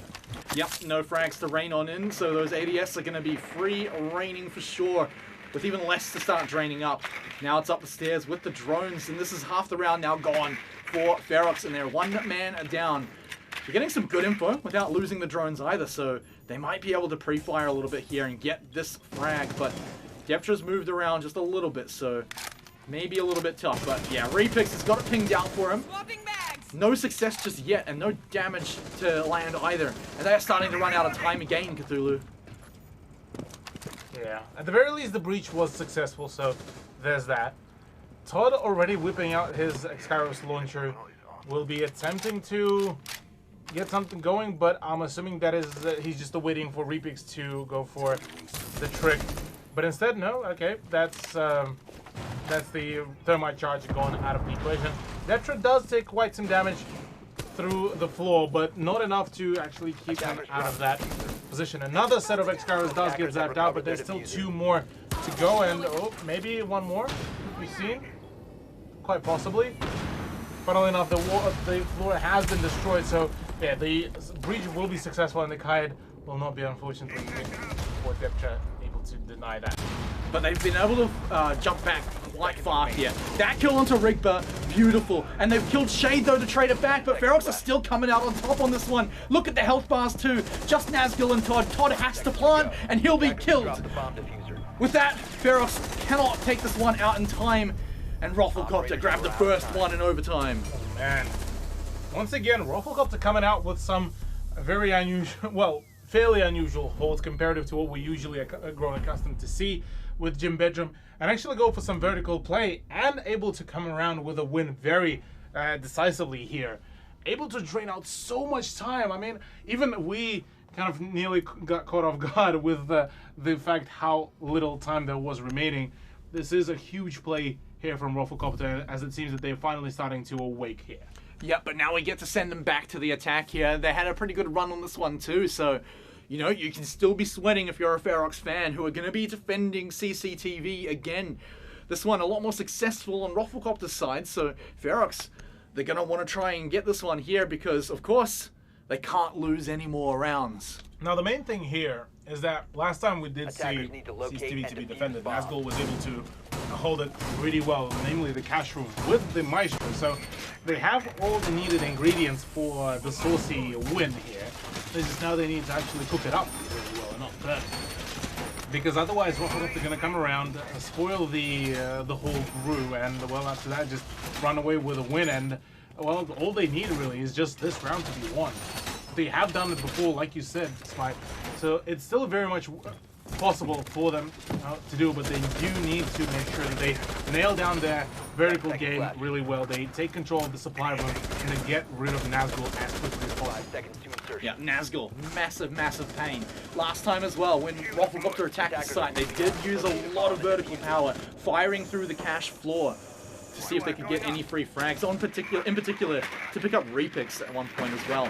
But this is going to be a dirt take, actually, straight up from Deptra to come inside first, and very interesting one to kick it off, but it should be relatively unseen and unheard down here. Yeah, Deptra flexed a few times the fact that he was able to just go through the bottom of the map and should be able to take off guard a few of the defenders, as this is definitely going to be a very unconventional decision. Shade, he's still at the bottom of the stairs. Shade did not actually spot the drone, so this is huge here for Deptra. If he's able to find a shot, does actually able to get it, and that is Shade out of the equation fairly early as well into the game. He is not able to find any more of the magnets, but no, Todd refragging onto Depture, that is a huge thing. Big balls to run down there, but he picks it up and trades back, and that could have just saved the round for his team as well, but oh no, muted up the drone. You're gonna have to go grab that, OJ, but yeah, I mean, that could have been over. They could have lost control of the bottom. They could have lost the electrified main wall for Ferox. Could have been a disaster, but they hold strong and get the frag back, and that could have saved it. What is up here, mate? What is this? So much charge. OJ is waiting for just the right moment to get the breach going, as it seems finally it will be successful. No Kite charges will be thrown out, at least just yet, to deny that breach, and instead the breaches are going to be very successful for Ace. As Boydie does gather the information and calls it out, nobody is in construction site, but knows that there will be a wild Nazgul ready to blast off. And just in a similar way that Rufflecopter did, Ferox have run down the clock, but Rufflecopter are much quicker to pull the trigger here, so you're going to have to be very careful, because they are very good at making these final pushes to come on in, but now Depture could be a bit of a problem, but at least they have the even numbers. Drones are getting shot out on entry now, though, so Ferox are going to have a much better time on the defense. I say that, though, but Repix underneath. Nazgul could even get this one from here, but won't pick it up, but that's already a big win they've got. Nazgul was surprisingly able to run by that opening hole a fair few times, and well, this is an issue right now for Rufflecopter. The whole pressure that was on the main wall has been completely eliminated thanks to Todd. So now all the attention can be focused around the cash room, and this is where Nazgul will be absolutely powerful here. Doesn't actually let the LMG rip just yet, as he's just waiting for the drop in. Oda has the crossfire, so 15 seconds remaining. The push needs to happen absolutely right now. Another flashbang does come around. Oda gets the kill. OJ is already running in. He misses out both of those players. Boydie finds another one.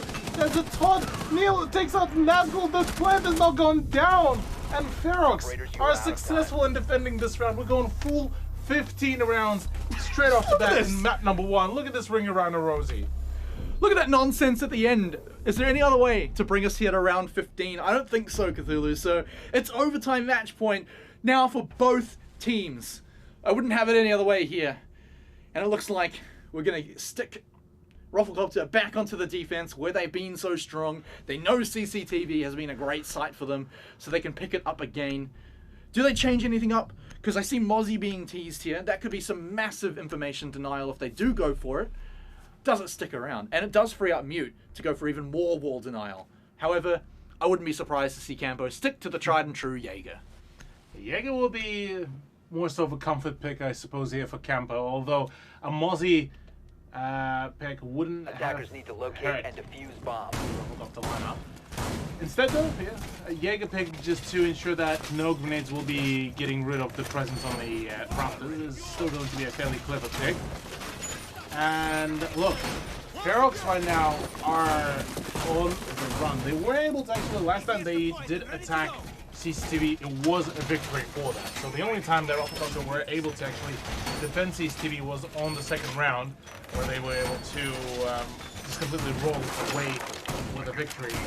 But here on overtime, I mean, this could once again happen, but they need to be very cautious. They've previously, in the previous round, were able to set themselves up with a really nice man advantage early on, but then just Todd kind of came around, said no, and well, that's all that was really could have really been said there. Alright, so important to note is that OJ doesn't have a shield on the rafters, I believe, so he's going to be vulnerable from the main wall side once that breach comes through, unless they've thrown up a shield and someone else got it for him, but no, I'm not sure if they had enough time, but here we go. On this last round, it has to be the last round. No one can, unless it's somehow a draw. I don't think that can happen. Here we are. Repix, nice little entry, but he has got a very dangerous little position to take here. Really wants to get rid of the breach denial above him, but has to step through this door, and that is never a fun thing to do when you're on the attack. Right in view of the stairs, possibly in view of someone from the garage door who could be hunting you down. So even Blue Tunnel is a little bit dangerous. So yeah, he's going to be very cautious. Oh no, that's not what you want to see either. So he's just going to bail out of there. Without the info, it's just not safe enough. Yeah, at the moment, it is definitely a little bit of a questionable thing as to what could be done here. I believe the kite charge has been actually spotted out, so it could be shut out pretty quickly if Refix is able to find it. But right now, oh, no, that's the mute jammer gone. But I didn't get it, I think. The Kayed. yeah, so the kites are still alive. The kites are still functioning, but it's mainly the mute jammer that was stopping things there. Already the breach does happen as the kites are did get shot out, at least on one side. So that does grant the entry for Ferox. But not a single frag has been yet achieved, which now that I said it, we'll probably see at least one of them come around. Yep. Always happens. Always that way. But Campo, mate, this is not a Church and Arsenal site. You're meant to be upstairs. And he is, oh, he's not even going through the blue tunnel either. So he is making a very long little pilgrimage here to try and roam into the garage. Oh my word, here we go. Here we go, yeah, indeed. Campo actually has a crucial position here. He could slow down the push because last time when OJ got fragged out, it was by somebody who did started just walking up the staircase. So if OJ can keep himself alive, Campo could cover him really well without the attack even knowing that there is any presence in the oil pit, and this could be huge. He needs to keep his position now. The push is just about to happen. They know. The Sledge of Oda is able to get rid of him, and that is a huge issue. The fact that right now Oja is starting to get pressured from two different gunfights is a massive issue for him, and right now already a three-man push is going to be ending his run. Another one falls. Ferox are looking to claim this round. 2v4 situation though. Rigba making a return. It's all down to him. He needs to deny the plant. The Evil Eye starting to go down. He will be stuck. No, he decides to not stick the laser beam, and no, will be dying. All of that completely fallen apart. The final attempt was gone and withdrawn. Could have been a really big brain play there coming out by Campo, but unfortunately for him, it was read like a book. They knew he was down there, shut it down, and took quick control of the garage. It came close on the time for sure, but at the end of the day, Ferox taking out map number 1, stealing away their opponent's map pick on Clubhouse, and giving themselves the advantage here in the semi-final. Cthulhu, it's got to go to Oregon if we want to see Rufflecopter come back. Yeah. Oregon is going to be Rufflecopter's actually final chance for a comeback here, and that is probably the last thing that they would have really expected going into this matchup.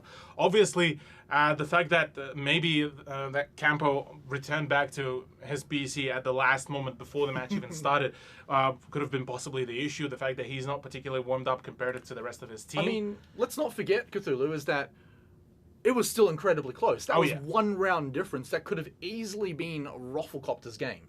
Yeah, most definitely. This could have been a Rufflecopter's game. They've started the overtime really well in their favor, but CCTV just got completely and utterly destroyed.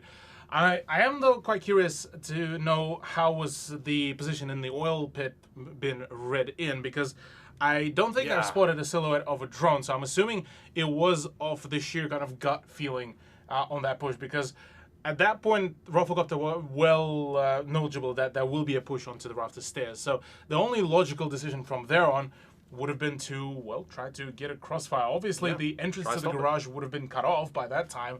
So oil pit was the next best thing. But knowing that very angle, though, now that is where my question lies. So I'm assuming I'll just have to essentially just talk to some of the players. But look, I'm sure only they know. Yeah. We can only ask them. But the players are going to need a bit of a break, and so do we, because coming up next is going to be Oregon to see if Rufflecopter can come back, or if Ferox will go straight to the grand finals off a 2-0. Welcome back, everyone, to the first semi-final of Season 3 here in LPL Pro Rainbow Six Siege, Smite Cthulhu. And man, Ferox, by the skin of their teeth, took game number 1 on Clubhouse. And now, well, they're one game away from setting themselves up for the grand final. Yeah, look, this is looking like a very close game, but yeah, I gotta give it to Ferox. Managing to stay true to their game, being able to really survive it out in the overtime, and actually were the ones to actually initially score themselves a match point, definitely does show that they seeming to be a little bit more prepared than Rufflecopter here. Yeah, you got to feel for Rufflecopter, though, because that match was incredibly close, and it could have easily gone their way. So you better hope that they have settled down during the break and gotten themselves back together, because we're heading into map 2 right now, and they've got to win it. Yeah, they got to win it. This is the last chance for Rufflecopter now. This map is definitely still a very known map for that roster. They have managed to play it out a fair few times before, so they're not going to be really too big of a strangers for to this map. So first ban does come out. It is going to be Ying though out of Rufflecopter, which is quite unusual. Although knowing Ferox, they may bring in the Ying pick, and it could be a very destructive one, might I add. Ying's been seeing a little bit of a resurgence, much to everyone's horror, but she has been popping up. So to see her start getting banned shouldn't be that surprising, but it is a little bit different to what we've seen even since last week. So the next one being Ace as a ban is also quite interesting. But I mean, he's powerful for sure, but teams like to pick him. It's more so I'm surprised that it is this combination of bans, because Ace as a solo ban, while it's still, yeah, it impacts the way how you might be playing your hard breach, but it still opens up the possibilities for Thatcher and Thermite, Thatcher and Hibana. Even Maverick is on a play, but this whole ban phase is definitely very much centered around certain players. Even the Ying ban definitely has been centered around a few of the Ferox players. Now, the only pretty much standardized ban, you could say, is going to be Mira, to be out of this whole competition. But the Goyo pick is definitely going to be hindering a little bit the general comp setup that both the teams on defense would have, especially for sites like the laundry and supply room defense. So it's definitely could be reshaping the playfield quite substantially. And even straight off the bat, we do see a Twitch pick from Ferox, which does signal about that Ferox are planning to, well, try to deny as much of the electronic utility as possible. And funnily enough, I was actually expecting it to be a 6-pick, but Nazgul making quite a, well, you could say controversial pick, but no, instead decides to just switch from one soft breacher to another. Boydie's choice though. Boydie's choice, yeah, was that was a Rook, yeah, that was on Rook. Yeah, Maestro to Rook. So you're now losing the Evil Eyes. Obviously the armor's really good, the spawn picking power of Rook's really great, but Maestro is a big operator to swap out for. The issue though is that recently Maestro's camera has been mainly used for just the bulletproof factor of it. So the fact that Campo instead brings over the bulletproof camera and will be putting it down instead of a Maestro is one way to really kind of find an alternative to that. Now another thing is that Boydie seeming to be, instead of wanting to go for the just general utility plus some extra firepower, he's more so emphasizing on that firepower for the long range as well. That 2x scope on the MP5 is going to be a huge weapon to really contest against, and even some of the attacker weapons I don't think will be able to really outplay it. I think it's the right call too. You look at what Ferox are bringing in, that's a very offensive lineup, right? I mean, even down to the Twitch, which arguably you bring for the gun most of the time. So, yeah, that's a very strong, aggressive lineup that I wouldn't be surprised to see Ferox take possibly quicker than what they were doing back on Clubhouse. But Nazgul's already droned out the Vigil, obviously seen his effect, so knows that he's around and the rough idea of where he is, but still playing quite carefully up here on the roof. Do not want to get caught out by any kind of peeks, any kind of runouts, especially the ones from the side. Yeah, the runouts from the side is definitely the last thing that you would want. Boydie actually playing from the small tower. Now that could be actually a big brain play, although he needs to be very cautious because that peak is about to get pre-fired very quickly. He is completely unaware of the presence of, I believe that is Nazgul, and this could very much see him being taken out pretty quickly. But I mean, action's already going on the other side of the map, Cthulhu. He might not have time to worry about it. Deptra is the first to fall here on the defensive side with Rigba losing the rest of his health bar in the next step he takes. And so now that's 2 defenders down, and Boydie's run out, his spawn peak, or his peak at all, might not be the first thing he's going to be thinking of. Might not be the priority. Might not be the priority indeed. Well, it's again an attempt by Nazgul to really keep on fragging out, and well, surely he will be able to do that very thing. So it does leave OJ and Campo as the last man standing, and certainly not in the best case scenario right now, as Shade is able to refrag OJ very quickly, which does leave only the sole roamer to play it out. Yeah, basically a no-lose situation here for Ferox after smashing out the rest of the players here. So just individual gunfights taking them out here, and Campo, the lone man, he would have to obviously get the 1v4 to happen, but he's already been droned out, didn't have the gadget in time, and now they know where he is. They can go for the plant. Can he deny anything for it? He's got a few little holes to fire through, but See you on the other side. I mean, that should just be an easy plant, right? The cameras are attempted to be used for some info gathering, but to no avail. Capo might be running into, I believe that is Repix or Todd, who are holding angle from the study room. Attackers are So activating the bomb crossfires are certainly going to be there, and it's not going to be an easy thing to pull off. Now that his position has been revealed, the collapse of Ferox onto his position is going to start. As well as that, there's some feed hole as well, but Shade does get taken out, but Campo already took so much damage that his next gunfight will be pretty much fatal for him. Yeah, he basically has to catch the next 3 people by surprise. And given that they know exactly where he is and have a ticking diffuser going down with 20 seconds to go, that sounds all but impossible to me. So Campo, unless you've got some magical kind of trick to pull out of your hat here, I think this one's going over to Ferox. A very dominant take as well, might I add. Completely being able to isolate all of the players is a huge thing, and well, yeah, there we go. Let's go. The final second does take him out from above. So yeah, Ferox do take a very clean control of the first round, and it seems that this might be an early kind of foreshadowing of what could be the final outcome of this map as well, but maybe a bit of a far-fetched prediction here as well. I mean, round 1 of Clubhouse looked exactly like that, but for Rufflecopter, so true. You never know. It could be another one that goes all the way to round 15, Cthulhu. Maybe we just have to wait and see, because we get to go to the basement now. A little bit more of a well-known site here in the Laundry and Supply. So this one's always a whole lot of fun, but you look at the lineup and it's not really changing for Ferox. They're still looking at the Twitch. Nomad's still sticking around, so that lineup not going to be changing, even though we're going to be going down to the basement here. But for Rufflecopter, they are once again keen on the catches. The Wamai, the Jaeger, get those projectiles out of here.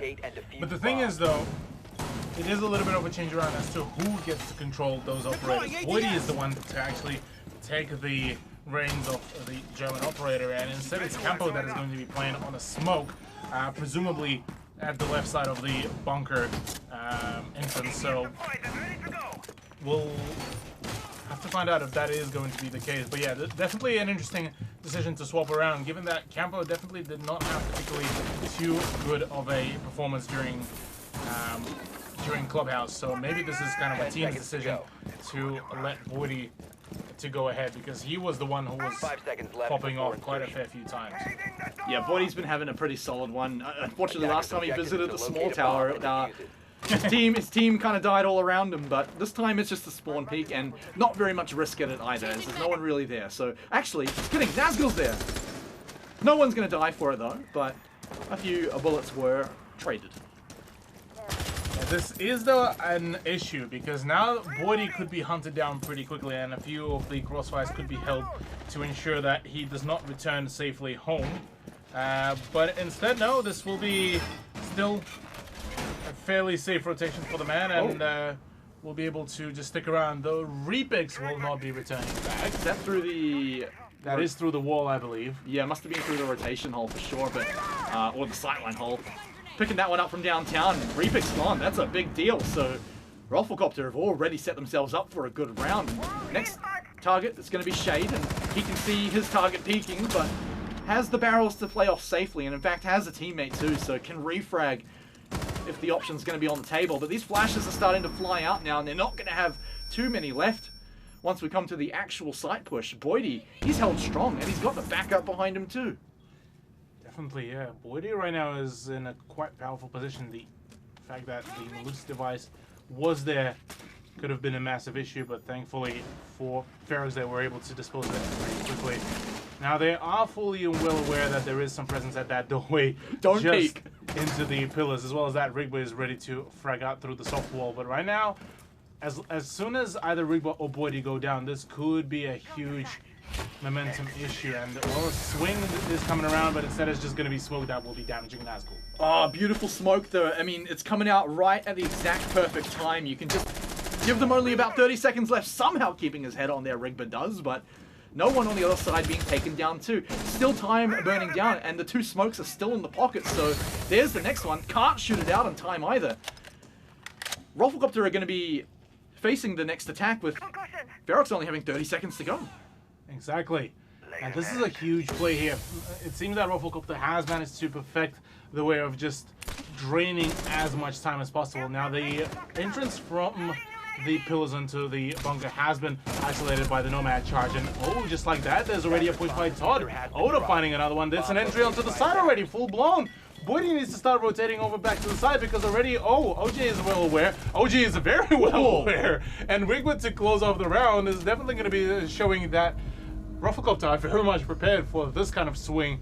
A very desperate one, might I add, from Ferox. Oh man, I thought that was almost over there for Rufflecopter, but I mean, they held strong on that one, and you got to remember, they were still a man up when that whole push even started, so solid hold, and the time they bought was invaluable. Rigba getting that kill into Repix from downtown to set themselves up. Imagine if there was an Ashe in that final push. Imagine if there was a Repix on Ashe during that final push. So that one kill from Rigba could have saved them that round, got them the point on the board, but solid little one to hold, but it got a little dicey.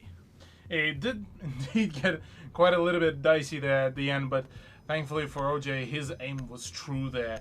Now going back to Kid's, or rather, well, going to Kid's bedroom, first round was done in the Attackers need to locate and defuse kitchen bombs. and meeting room. Kid's bedroom should be a pretty interesting one, just for the sheer fact that we've got a glimpse of how theoretically could be defended, because Rufflecopter did put quite a fair bit of reinforcements onto the top floor defense when they tried to defend the meeting room and the kitchen. And it wasn't really too flashy from them. Unfortunately, they weren't really able to close it out in any shape or form. So if Ferox can do a similar thing and just push in straight into the main bunks, this could be a huge dub for them. As always, a lot of attention and utility dumped over in the attic. Big focal point for the attackers. You'll probably see OJ hanging out around there with his shield and his smokes to hold that one out nice and easily. Setting up the vertical play onto the doorways below to cut off any kind of rotates from the attackers. And we're looking nice and set up here for Rufflecopter. So let's bring in Ferox. They have not brought along the Thatcher despite it not being banned. So that wall is still going to be a bit of a nuisance, but of course, you look at the defenders, and there's no bandit, there's no Kaid, so that wall is going to open up pretty easily. I mean, they also have the Twitch that is theoretically the replacement for the... bit trickier though. It's definitely trickier, but for all the intents and uses that it seems that Ferox are wanting, the Twitch zone should suffice, so it's more so just how quickly can they get rid of some of the presences, the main one being around the trophy area, because it's already starting to get pushed from the armory, and Boydie is quite keen on that gunfight and makes on Reflex pretty confidently. Yeah, again, just reading the play, knowing that he'd be coming from that direction and being ready. Deptra also holding strong in the tower. He's like, where is everyone? Aren't they meant to push from this way? But unfortunately for him, he's going to have to hunt somewhere else for those frags, and so instead Shade is going to go for the breach from the other side, and so can he find any frags through there? Boydie, he's been playing with death, but it looks like it's all on the other side as he's got 3 kills this round. He could even make it an ace if he keeps this up. Absolutely nuts play from the man. Able to shut things down, and for a good reason, we've put the man on the MVP spot. But Todd as well claws out a double kill there. That does push Oda into a 1v3 situation, but things are certainly not looking particularly too well for him. He still has 1 minute and 12 seconds to go, so he could go for a few jukes here and there, but takes quite some damage through the smoke grenades. That last one does miss out, so it does grant him potentially a good entry into the room, but he knows that there is a camera watching out for him and cannot seem to be able to find it.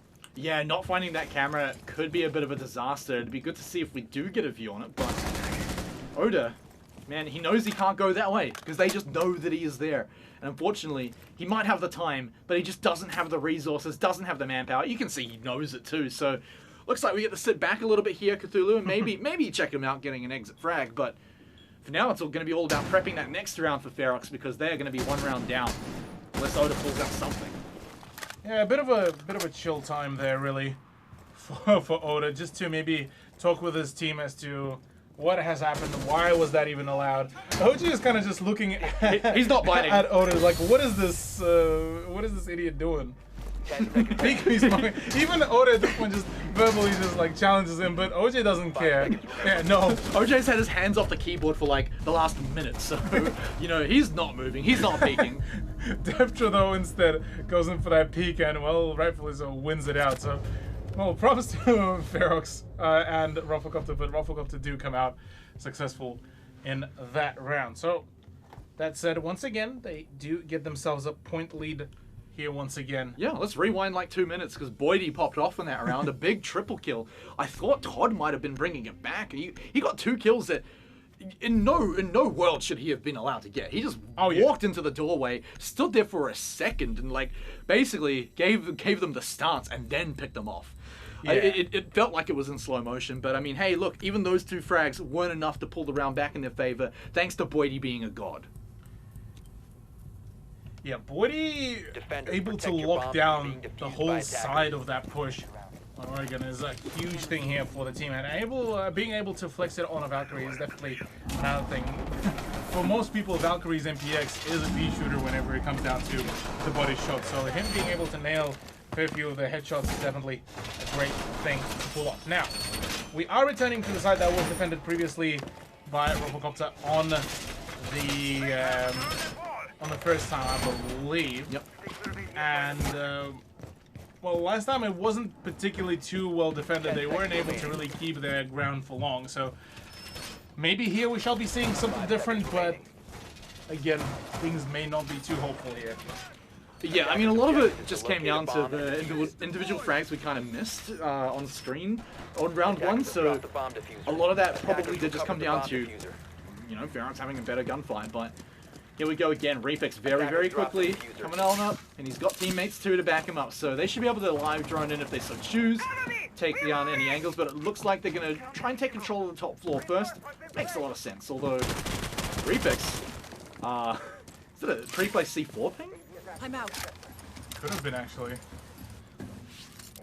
Which was a pretty dangerous thing to really work around, but oh. A lot of return fire there. Watch out, mate. Yeah, at this point, Refix is just, nope, I'm out of there. You guys deal with this instead. Yeah, keep your eyes on the door. I may or may not be back, but you'll have to keep watching anyway. Oda, again, playing with death here, has pushed in very far. Oh, man, if only he just went over a little inch. He would have seen it, but the drone should confirm if anyone's going to be sticking around there, and he may be able to pick that one up.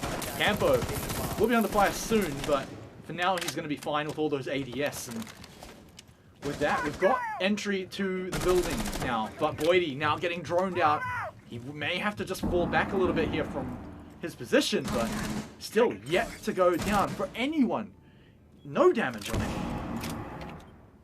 Well, talking about damage, both Campo and Nazgul do take quite some, and Campo is able to just walk away with barely any health, but still able to possibly frag out. Yeah, how are both of them alive? Yeah, I'm not too sure there. Literally more so of a question of just how many bullets were intended to be put into that whole defense. But look, right now the main thing is that Rigbutt is the only person in the kitchen. And if he will be pressured out of that position, this could be an easy take for Ferox. Yeah, and they've also taken control of the roof too. This is going to give them some great little cutoffs on all the doorways into the kitchen from above. And you can even pick off a few little frags on any cheeky little positions that may be held by the defenders too. So Nazgul, hugely powerful position he's got here. It's going to be on the rest of his team to make use of it though, to see if he can actually win it out. Remember, he's quite low, can't play too dangerously. Exactly. Knock, knock. Deptra, the man to open up the the frags. They're able to find some kills, but it's Boydie to actually keep on getting rid of the X-Kairos charges.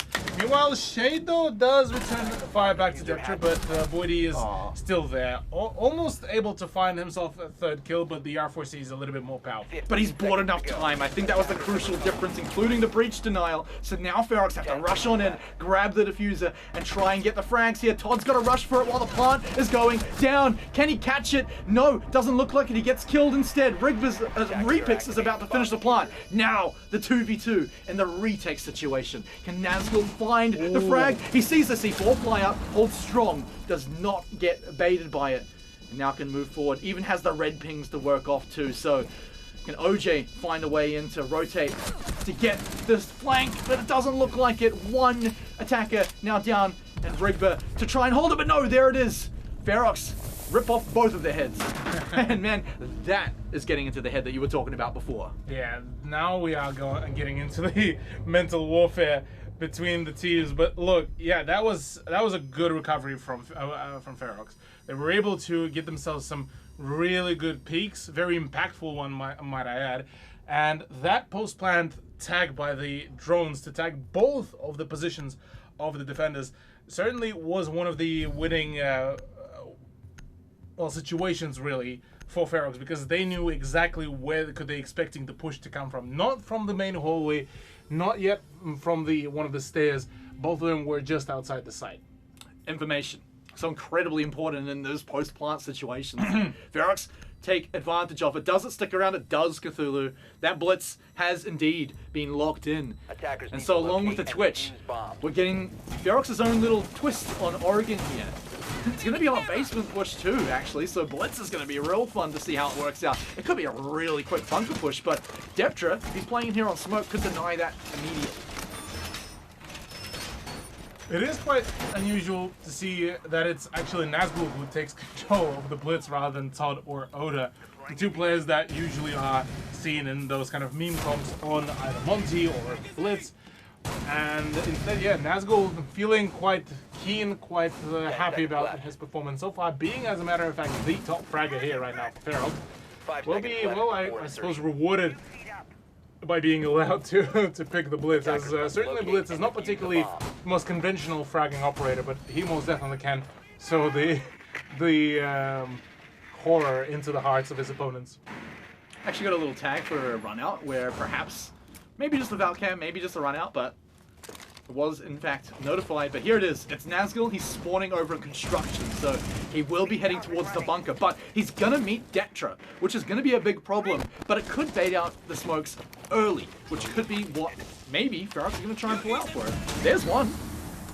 Certainly that does work out, and Deptra gets blinded as well, so maybe the push from Nazgul could have been huge, but instead now decides to actually play a little bit more safe, and instead will be just droning out for his teammates. He knows exactly that there is a few of the magnet charges, so a smoke grenade to come out to block the sight lines should allow the push to happen, but funnily enough, Rufflecopter has rid into that, and Deptra was able to reinforce the wall pretty quickly. So this is a good response time from Rufflecopter, but what they did not account for is the fact that it's going to be very impactful. And a double kill with the C4! OJ! Absolute nutter with that throw, and able to read it in. Worked immensely powerful. I quite literally had the breath taken out of me for that play. My eyes are watering that it hurt that much, but a double kill. Beautiful. Now, Rufflecopter are in a beautiful little position here. Half the round, Diffuser in an awkward spot. But, oh, actually, no. Ferox can go grab that anytime they want, but Repix is basically on his own to try and make these swings. And look at how quickly and cautiously he's trying to do it, to bait it out, but they're not fighting. Not yet. The smoke grenade is there to force out some of the attackers, as Repix does take a few more ticks of damage. But meanwhile, Todd was actually able to get rid of one of the defenders, that is Boydie. So now the whole of Rufflecopter roster has actually been forced out of the supply room. So theoretically, it all hinges on the smoke grenades of Deptra, as Oda does get rid of Rigba as well. So no more there is the presence at the freezer. Now they really are all in the same place. That is a big problem for Rufflecopter here. They're going to have to take some pretty big frags here, some pretty big fights. But OJ's in a position to swing around at any moment right now. But they've got some strong people left for Ferox, right? You've got Repix, you've got Todd. Oda can hold the line too. Here we go to try and stop any denial of the plant, but Repix had to stop. He had to pull himself up. Now they're going for the frags to win instead. And there's the last one for Rufflecopter. Campo in the freezer, running for his life, but running towards his doom too. Unless he can pull this one out from down the hallway. Nope, it's Oda to grab that one, and another one for Ferox. Man, Ferox seeming to be just completely unrelenting. Already his second time, or rather second map in a row, able to completely turn things around, and it's just, yeah, just sharp aim there from the Ferox player. And look, straight away already, 3-2 scoreline and potentially contesting for a 4-2 scoreline end at the first half here. It's almost not fair, Cthulhu. They got that double C4 kill. That should have been a win. I thought they'd won at that point, but no. No, Ferox, against the adversity, still pull out a victory on that one. And man, putting themselves in the lead has got to feel good off the back of that. So to clean out this half, it's going to be a retry to go back to the laundry to see if Rufflecopter can make this one even. But Blitz is sticking around, it seems. We're getting the same comp coming out for Ferox. Attackers need to locate and defuse. Not as many surprisingly, bombs as really. they can. The Blitz pick is still a very powerful one.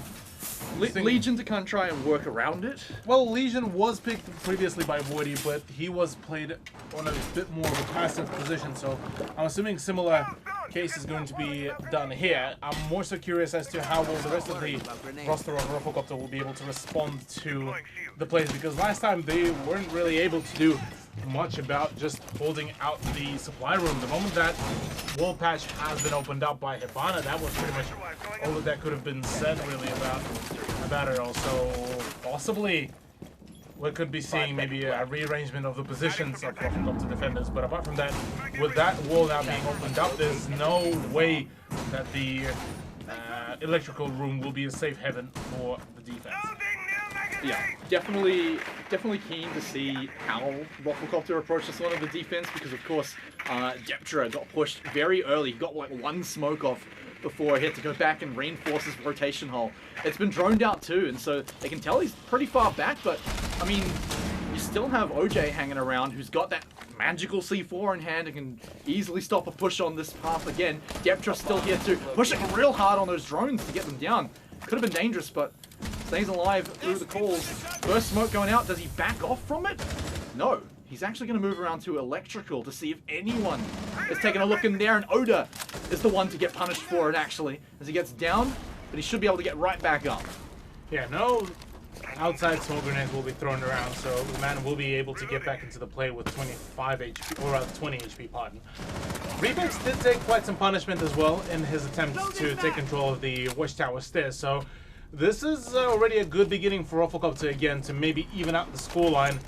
But again, we've seen a few times where it should have been Rufflecopter's round, but Ferox were able to run away with it. And a rotation over to the stairs, or maybe even to just a full-blown drop down through the meeting hatch, or maybe the main stairs, could be a huge decision here. Yeah, the Claymore on the stairs suggests they are not going that way and just looking to block it off with a bit of a flank. And Todd's actually sticking around to kill anyone that tries to deal with that Claymore. But you're right, it's going to be a push from the laundry instead here down the stairs with Body's in position. He's going to be stacking up those goo mines too, so he's going to have a lot to drop. He's already got 2 in pocket, make that 3. He can just leave them all around here and make a push, a rush, just impossible. Already flashes are coming around. Nazgul definitely praying to the fact that that shield and the flashbangs on the shield have certainly worked out pretty well. Now, the fact that the control over the whole of the freezer has been completely forfeited, this is a huge issue here. OJ is the only man to hold out this position and could be rushed the same way like his teammate Campo has been rushed, and there we go. Finally, there's a frag. There's another one as well, but Rigba does reply back. Double reply from Ferox though, but so little amount of HP, Deptra could still very much clutch it out. Yeah, if he catches them off guard like that in 1v1s, he can win this, but it's going to take some skill, talent, and a little bit of patience here. He's got 1 smoke bomb, but nope, he's not going to get a chance to use it. Ferox get another round after denying that one. And man, I really like that round, because Ferox, they made it theirs, they played it their way, and didn't get caught up at the bunker. They knew it was a lost cause, and played around it.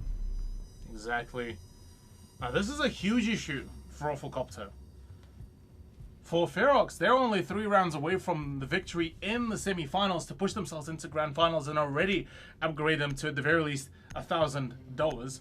Whereas for Rufflecopter, well, they just on the brink of losing out the whole of the playoffs and being eliminated early. The team that was so dominant throughout the whole of regular season seeming to be having quite a few issues there. I feel like we've heard this story before.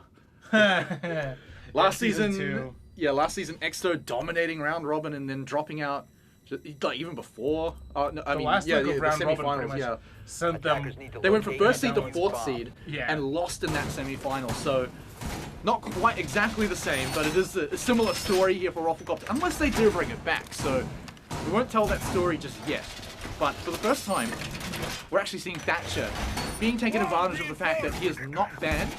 Combine it up with the thermite, you can break into any wall you want. Attic, all yours. Yeah, with the fact that Ace is actually banned out, teams will be forced to pretty much make changes to their competitive roster and actually will be bringing in some of the OG breaches. The OG duo of Thermite and 5 seconds Thatcher remaining. are going to be coming around. And certainly that should still very much Attackers allow must multiple locate and breaches defuse to a bomb. happen for Rufflecopter. They have both, like you said, Hibana and Thermite, so no issues should be there for any decisions as to whether they want to go for a breach. Okay, Boydie now in position, so he's going to be all good to sit there until the rest of his team is going to be able to get in. They can even just jump in and just spot out all of the utility. If they really want to, they can deny, find a way to get rid of the ADS, throw an EMP in there, just one, to deny everything else. And that set them up great, especially if there's a Banshee in there. But no breach, no reinforcements in the tower means that Deptra can just march his way through easy peasy and get control of upstairs. But look at this, they're just droning out everywhere around to make sure they're not going to get flanked. And in the meantime, they've lost Campo. They've lost their Thatcher. Yeah, losing out Thatcher very early on into the gunfight is a huge issue here, and because now, even with the 2 hard breaches, it is going to be an issue and a half to really do anything there. Rigbert taking quite some damage through that smoke is going to be not really feeling well. Deptra, although, does manage to find some return on the investment, although at the expense of his own health. Oh man, and you can just see the Banshees that are sitting around and you're thinking, man, these could have been hit by an EMP. They could be avoided that way, but instead they have to deal with it. And on top of that, Todd popping out the smokes too. So already, Rufflecopter, oh no! Uh-oh. That is not good. At least not for Nazgul.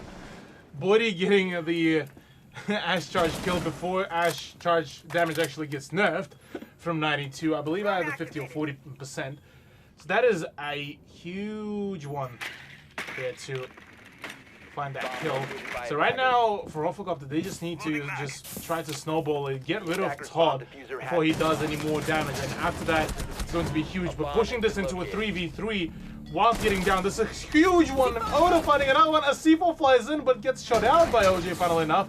And another frag grenade is coming around. OJ does manage to get himself that double kill. It is now a 1v2 situation, as it nearly was lost out by Rufflecopter. Oh man, they needed to win that fight, but now they've left it all up to Repix. 40 seconds, it's doable. Deptra's not that healthy either, but they've got a gist of his position. They should be able to swing in and just eliminate him while the plant goes down. But no, Deptra gets ripped apart. OJ has to stop the plant, but he can still frag with the best of them. OJ so close to losing out, because I saw the last bullet needed to just fly into his body for him to die, but instead he was the one to come around with a headshot. Very nice push, gotta say, although definitely just close to losing it out. And I just waffled out on all of those words, possibly as hard as it could have been done. It's alright, because the bunker was a bit of a waffle for both teams really as well. A lot of chaos hanging around there too. If that C4 didn't get shot out, imagine what could have happened. Imagine if he did get Todd back up, because he was actually trying to, but then went for the peak. So, I mean, so many things could have been different there. Imagine he gets the kill and then can help Repix in a 2v2 or 2v1. You know, you're denying other ways to get back up. It's the little things here in Rainbow Six that just make the difference of rounds. And when you are one round apart in a series that last map we went to overtime all the way, every single little thing will count like this. Oh yeah. At this point, each and every death really counts. No, not even talking yet about the rounds.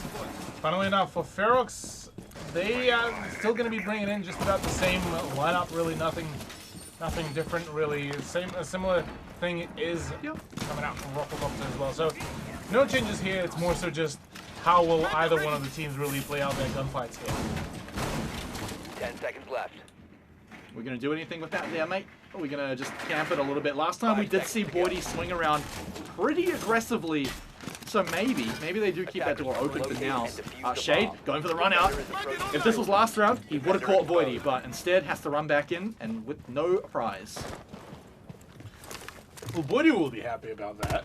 Boydie will be being punished for his aggressiveness, although he did stay around the more sort of a safer area, and knowing full well that there is another magnet charge, this could be a huge thing to really deny. It's still there, I'm pretty sure. Yeah, imagine if that catches them out, right? Like your frag just goes flying back into you, team wipe your own team. I mean, that I want to see it, you guys. I want to see it happen. But Nazgul will be the one to hold the main door along with Shade and also Todd to hold this one all the way back from the left-hand side. But here we go. We're going to get rid of that shield first. The first smoke to come out. But that just gives Rufflecopter time to go out on drone, check everything out. They know there's a Banshee just around the corner, so rushing off the table until they get rid of it. Or deny it with the Thatcher. Nazgul right now made a very clever rotation back to the side just to make sure that he will be able to assist Todd whenever the push does happen, because it seems that Campo will be playing a much more careful game here. And Woody being able to get rid of that ballistic shield is going to be a huge thing here. Now, with the fact that Todd's position has been completely forfeited, although, or was it? Todd actually left behind in a very expendable position. We'll be waiting for just the right moment when he's about to be pushed, and this could be huge. Whilst Deptra is also attempting to apply some more pressure, does actually get the better of Oda. This is a huge beginning here for Ferox, but how can Todd win out his position here? Man, even going for the reload when any millisecond he could be pushed, flashes, spammed, any kill here could be worth it. That's one! Can he make it even more? Anything here is just a big bonus to buy more time and buy more kills. They've taken another one out to even it up. But Todd, he's still alive, still buying attention, but turns the corner and the shotgun won't do the job. The bait was perfect there as well, gotta say. Being able to bait out even your down teammate, full well knowing that Todd would have to wide swing on you, is a huge thing. But Repix, though, has a completely different idea about all of those baiting games. Decides to go in and get the swing onto OJ, the person who actually took him out of his misery pretty quickly. Shade is the last man standing as Deptra does manage to find a frag onto Repix. And now, for Shade, he needs to either go in for the push through the main hallway or try to deny at the last moment with the frags. But it seems that right now he's just being pressured on all of the accounts. And it's Deptra's pixel angle that wins it out. Oh, nice and tight, but I gotta say, who locked Todd out? What was going on there? He got just shut out entirely. It looked like maybe they were trying to go for a bit of a surprise play, like they hear the reinforce and think, oh, they've just rotated back to site. But unfortunately, they're very thorough, so they will check it with a drone and easily spot Todd out. Todd almost made it worth it. Like, if he could have confirmed a kill there, it possibly could have worked around there. But yeah, at the end of the day, they just got a strong push in there. They were held up for a while, though, so there is definitely something to say for Ferox on the defense for the bunker. I'll say that. Todd did panic a little bit with his last smoke grenade. It was a little bit unnecessary, and theoretically he could have used it for finishing off one of the attackers to push it into rather favorable scoreline for his team before he went down. So a few mistakes were made, but obviously the man couldn't really predict what could have happened. He was, out of all the people, he was the one who was also expecting just a full-blown rush the moment the sound cue for the reinforcement did come out. So can't blame the man, but definitely a few different outcomes could have been achieved if the smoke grenade would have been kept. That one drone probably just made his heart sink when it turned the corner to see him. I mean, my heart sunk for him too, but unfortunately, we're just gonna have to grin and bear it and notice that Rufflecopter have even upped the score. We're at 4-all. It is certainly looking just like it did on Clubhouse, where these teams are just going at each other entirely. And I love this little bit of shield here that blocks the doorway, but also gives you another little line of sight too, so still has to be dealt with by the attackers. Todd is gonna get about Pam outside, just to check this out. Very obvious one though, I gotta say. Should be easily enough to spot. Gotta be watching for it though. Gonna be watching for it. We've seen teams ignore default cams, so. Oh, man, don't even get me started on that.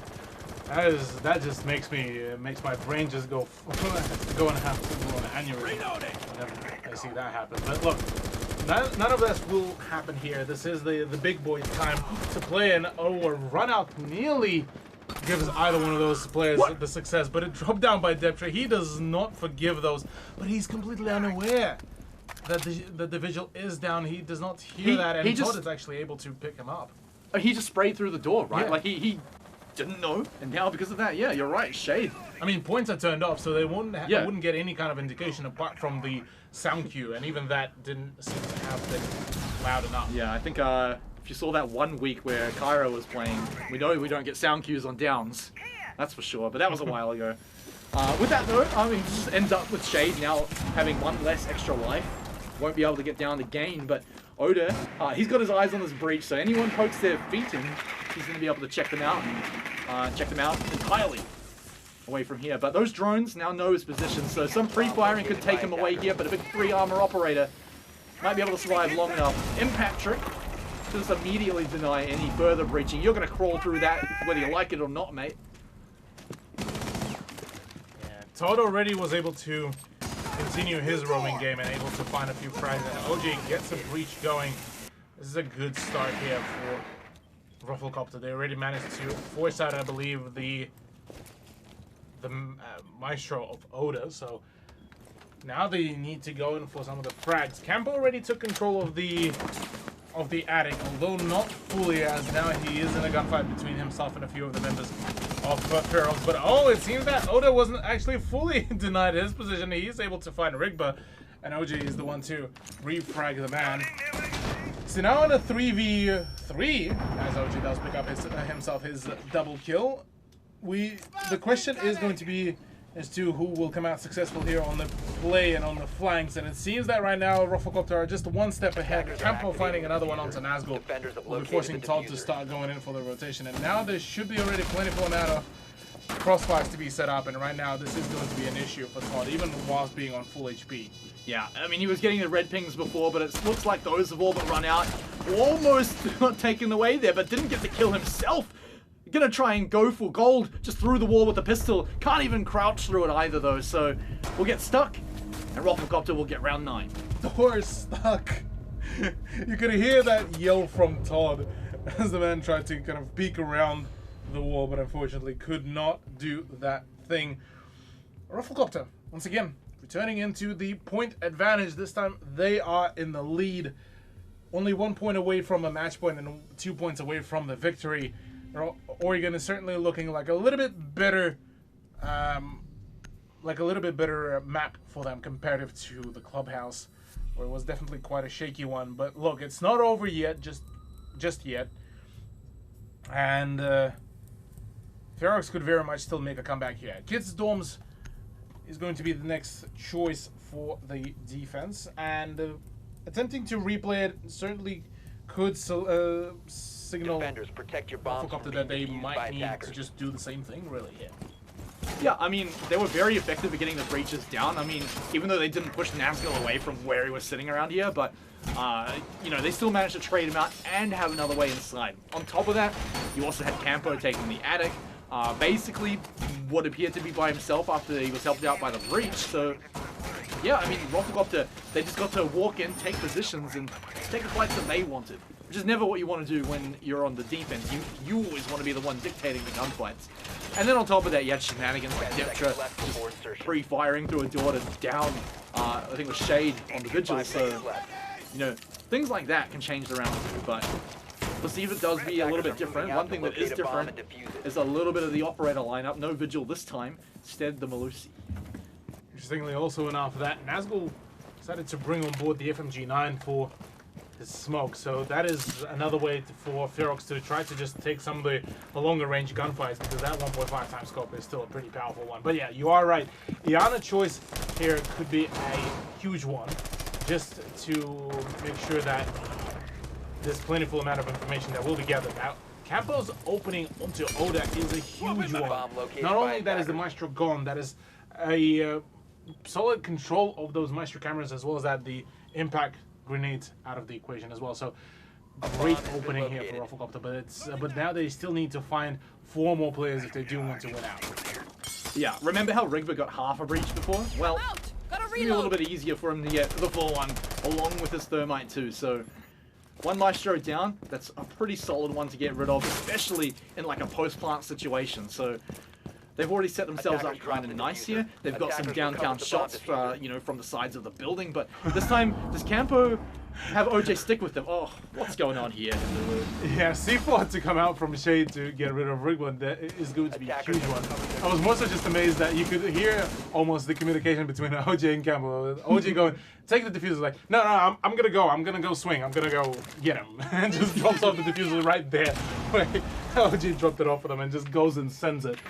Now, cool thing here for Rufflecopter is now that they've taken control of the main part of the attic, they could either could have gone for a breach, or could have gone for a complete swing. And well, Deptra does make sure to refrag back onto Shade, but the damage has been already dealt. Both of the hard breaches are out of the equation here. Yeah, now Todd's starting to come on up as well, on boy. the hunt up into the attic. Doesn't sound like he's been heard just yet, but no, Campo's got his eyes set on it, so he has heard something, knows something's up, but unfortunately, can't look both ways, and so has to eventually face one way. But we can tell that Todd is not stuck with that plan. He's going to rotate around. Smoke's coming out about 20 seconds earlier than you want them to, and now Repix. He held that line along with Nazgul, and now there's only one attacker left, just Deptra on the Iana. And he can't get the first frag to walk on through. Ferox even it up Cthulhu. We might be going to overtime again. Wouldn't have won it any other way really here, Smite. Ferox doing all that they can to keep it as competitive as possible. Back to a draw. We find ourselves in a similar position here once again at round 11. That will be the decider as to which team will get the luxury of being ensured at the very least in overtime, whereas the other one will be struggling to find themselves some air here. Laundry and supply room will be done here. Last time, it was pretty confidently taken by Rufflecopter both times, so potentially this is where Rufflecopter could solidify themselves a match point and potentially ensure that they will be moving on to map number 3.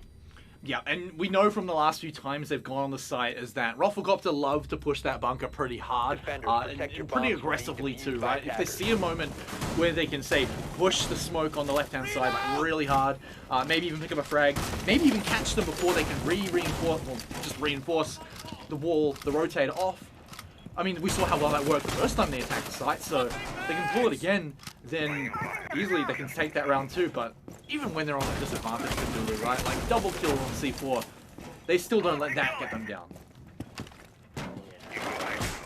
Yeah, C4 game has been pretty strong so far, actually, from both sides, really. Although I do have to commend Ferox for them being the ones to just keep on being as flexible as they can, leaving some of the reinforcements down to the last moment. And, well, action phase is going to be coming around. Once again, we shall be seeing some presence just outside of the supply room into the bunker. And, look, from here on, for Rufflecopter, they're just droning out and making sure that there's no presence in the watchtower, because that could really hinder them once they try to maybe make a rotation. But their main point of interest is the bunker entrance here. And inching around Campo, this is a dangerous game. Anyone spots his leg, he is done for. So has to be incredibly careful with that push, but it could catch them off. Difference this round, Cthulhu, we've got a bandit on the table, so that Thatcher is going to be very important. So, especially if they want to get through the walls, that is a very quick rush coming in, right past Todd, in fact. Boydie, Oh my. Boydie only gets the trade, but managed to get a little bit more out of that than he could have. But oh man, that's your Ash down, but you've gotten rid of Repix. You're pretty happy to get that. Yeah, that is a pretty feel-good moment here, because that is the control over the over the pillars and completely solidified into, well, so far, and what? Yeah. Neutral ground, but so is Deptra losing out his life to the hands of Nazgul's just swing around, and oh my, this is not looking too pretty. But this time, the bandit is here. Oda can just sit here, and that rotation hold has been such a problem for Ferox before. Not anymore. Just put the batteries on it, and they can't get through until Campo shows up. Oda now is in a very, very powerful position. He could very much swing the favor of the game into his team's side, because if That wall will be kept alive. This is where the safe zone is going to be established now. Nazgul does take quite some damage in his attempt to swing, but could be potentially the main player to really make the difference here. All right. Do we have any EMPs left? I don't think so, but there are a few drones. 2, in fact, in the pocket for Rufflecopter. They can get a little more info. Bandit, Oda with the C4, right over top, perfectly placed. Will get that kill. Can they survive the rest of the round, though? Just 2 attackers to deal with. That's 1 down. And it looks like Ferox, well, they're going to be the first team to lock in overtime unless Rigba does something beautiful here. And he might be a very beautiful man. You can tell by him getting that 1 frag there. But how beautiful really is he? Will he be able to upgrade it to the next level by getting a second one and maybe even all 4? It looks like a lot of damage leaves him on only 1 hit point to go. And that is not the situation you want to be in, with a Banshee buzzing and letting their opponents know exactly where you are. Ferox to overtime. Oh man. Poor Rufflecopters getting once again oh so close to solidifying themselves that match point and just not being able to come through. Already 2nd map in a row. Getting flipped around by Ferox and completely bodied. It's not over yet though. They could still fight for the overtime and they were able to pull that trick very confidently. So it's not over yet, but oh my goodness, not any more mistakes are allowed this time. This is the round where Rufflecopter need to win out their gunfights. They can't lose anymore here. It's their last legs of the entire season here. They're 1 game down. To win here, they need to do it in overtime and then win in theme park. And that's a whole other mess we'll get to if they can pull it out. But for now, Ferox 1 round away from that grand final. They drop this one. They'll have to work a little bit harder in overtime.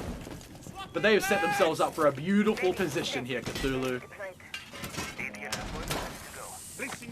Ferox definitely, this by far probably been their most effortless season, at least in the regular season, I have to say. Only a few of the games that did get a little bit sweaty. Even this looks like they are kind of playing for half of their power. Or maybe this is their full power and we're just seeing how kind of almost easy it is for them to sometimes take some of those gunfights, and the fact that the whole squad is popping off rather than just having Repix and Oda can run away with some of the MVPs is coming through here as well. Yeah, I mean, I think that easily the MVP of today's match is got to be Nazgul, right? He's been popping off on just so many operators. The Maestro play has been beautiful, particularly in the last few rounds. So one more time, if he can get it done for his team, then he'll send them right into the grand finals. It's going to be Oda on the Maestro this time, though. So Nazgul may be doing it on Malusi instead. I will say that though, if Ferox do come through to the grand finals and PC419 win out their game against Skyfire, for PC419 this is going to be the better outcome, because their performance against Rufflecopter has been definitely a little bit shaky. Whereas against Ferox, I do believe that they might actually have a chance to play a little bit of a dance there between the two players. What do you think they're saying to each other on comms right there? You go in. No, you go in. No, you peek first. No, you peek first. Is that the endless dilemma of who gets to peek first? Well, it's Nazgul's time to peek first. He's the only one who's actually up above and has the rotation hole on the hatch to really make any difference. Okay. Interesting decision. He's got the impact, so he could make a real cheeky play here, but he just got droned out. The cheekiness is out on the table here. Can he get anything out of this before bailing? Looks like no. They've taken away a Repix, though. That is a big problem. How is that even allowed, really? Repix, all he needed to really was just sit around the kind of middle of the staircase and not peek around that area. But maybe the impulse of trying to help the Malusi player of Nazgul was the noble call, but unfortunately was the wrong one for the man. So that does push Rufflecopter into a man advantage. This is the perfect setup for them, because right now this is the setup that they need before the push, although a minute remaining, and if it's the only frag that they can find, this is going to be an issue. Yeah, Nazgul's protection from above is slowly running out as the roof disappears above him, and, well, he's going to notice that and just immediately turn tail and just pray that he can make it back to the site before a plant happens. Oh, Deptra may have been caught off guard, but doesn't return any damage and will just get taken out. Shade, in fact, to get that revenge. Yeah, Shade right now, being able to find that refrag is a huge thing. Does push it back into, theoretically, the favor of Ferox, even though that there might be a potential win here. Already the smoke grenade does come around, and Ferox could very much win this out. Only 20 seconds remaining, barely any time left. And right now, Todd also gets stunned by the air jab, gets back into his position. This is still the site locked down. The fact he's still alive is magical. The Maestro cams are gonna be free. They can deny the plant as long as that Maestro stays safe. Todd will get, shade dropped. And now it's just a few left. Ferox, they're about to hold off, and they've done it. They punched their ticket to the grand final. Oh my goodness. The story of Ferox having by far the most chill run throughout the season and being able to claw away a victory from seed number 1 straight over into the grand finals is a phenomenal win here for Ferox. And your heart has to go out to Rufflecopter, right? Always where there's a winner, there's a loser, and unfortunately for them, their season ends here, but what a hard-fought battle. I mean, I'm sure their opponents, Ferox, are giving them the respect, and I think everyone else should, for a spectacular season to, for the first time as this lineup, to come in and do that, win throughout pretty much, well, actually did just win round robin, but to drop here, and not even, it wasn't like they got 2-0 stomped, right? It could have been theirs on either maps, but they fell just short, so full heartfelt support out to them, but of course, Cthulhu, we can smile for another reason, and that is for Ferox to crush their opponents and go to the grand final. Yeah, the change of Ferox of their lineup mid-season certainly has shown that it was a very beneficial one. Addition of Repix has certainly upped their performance overall, and we just got a very nice glimpse of what happens when Ferox do come out with full power. Not only you see that dynamic duo of Oda and Repix frag out, you see Todd, you see Nazgul, like you pointed out today, absolutely popping off. You see pretty much the whole roster just going absolutely huge here, and big props to Ferox for the win tonight. Like I've been saying, Ferox have been ramping up over the season, and I think they are hitting their peak, and, well, there's only one more match where they can make it even higher, and that's the grand final next week. But Cthulhu, I don't know who they're going to play. We have to find out tomorrow night in the second semi-final. So it could be Skyfire. It could be PC419. We're going to have to tune in tomorrow night to find out. I'm very much keen for that one, because if this wasn't already a good showcase of what could be coming out, tomorrow's match, I definitely think will go all 3 maps. Oh yeah, definitely. It's the second seed versus the third seed. You don't want to miss it to find out who is going to be the opponent for Ferox in the grand final. So, ladies, gentlemen, Rainbow Six Siege fans, definitely listen to your sponsors here. Of course, Sky City, Conquer, Red Bull, Extrafy, and of course, our good mates, WD Black, who've been supporting us the whole way. But guys, tomorrow night, same time, 8:30 p.m. New Zealand time for the semi-final, Skyfire versus PC419. We'll see you all there. It's all down to Mitchie to try to deny that. He's unable to deny the plant red. He's able to run down the time. Here it starts again. 1 kill already done. Next kill already done. Numbers do usually win out, so they are going to pick it up out through the wall. Camera in position. Get behind me! Tango located. Hostiles in sight!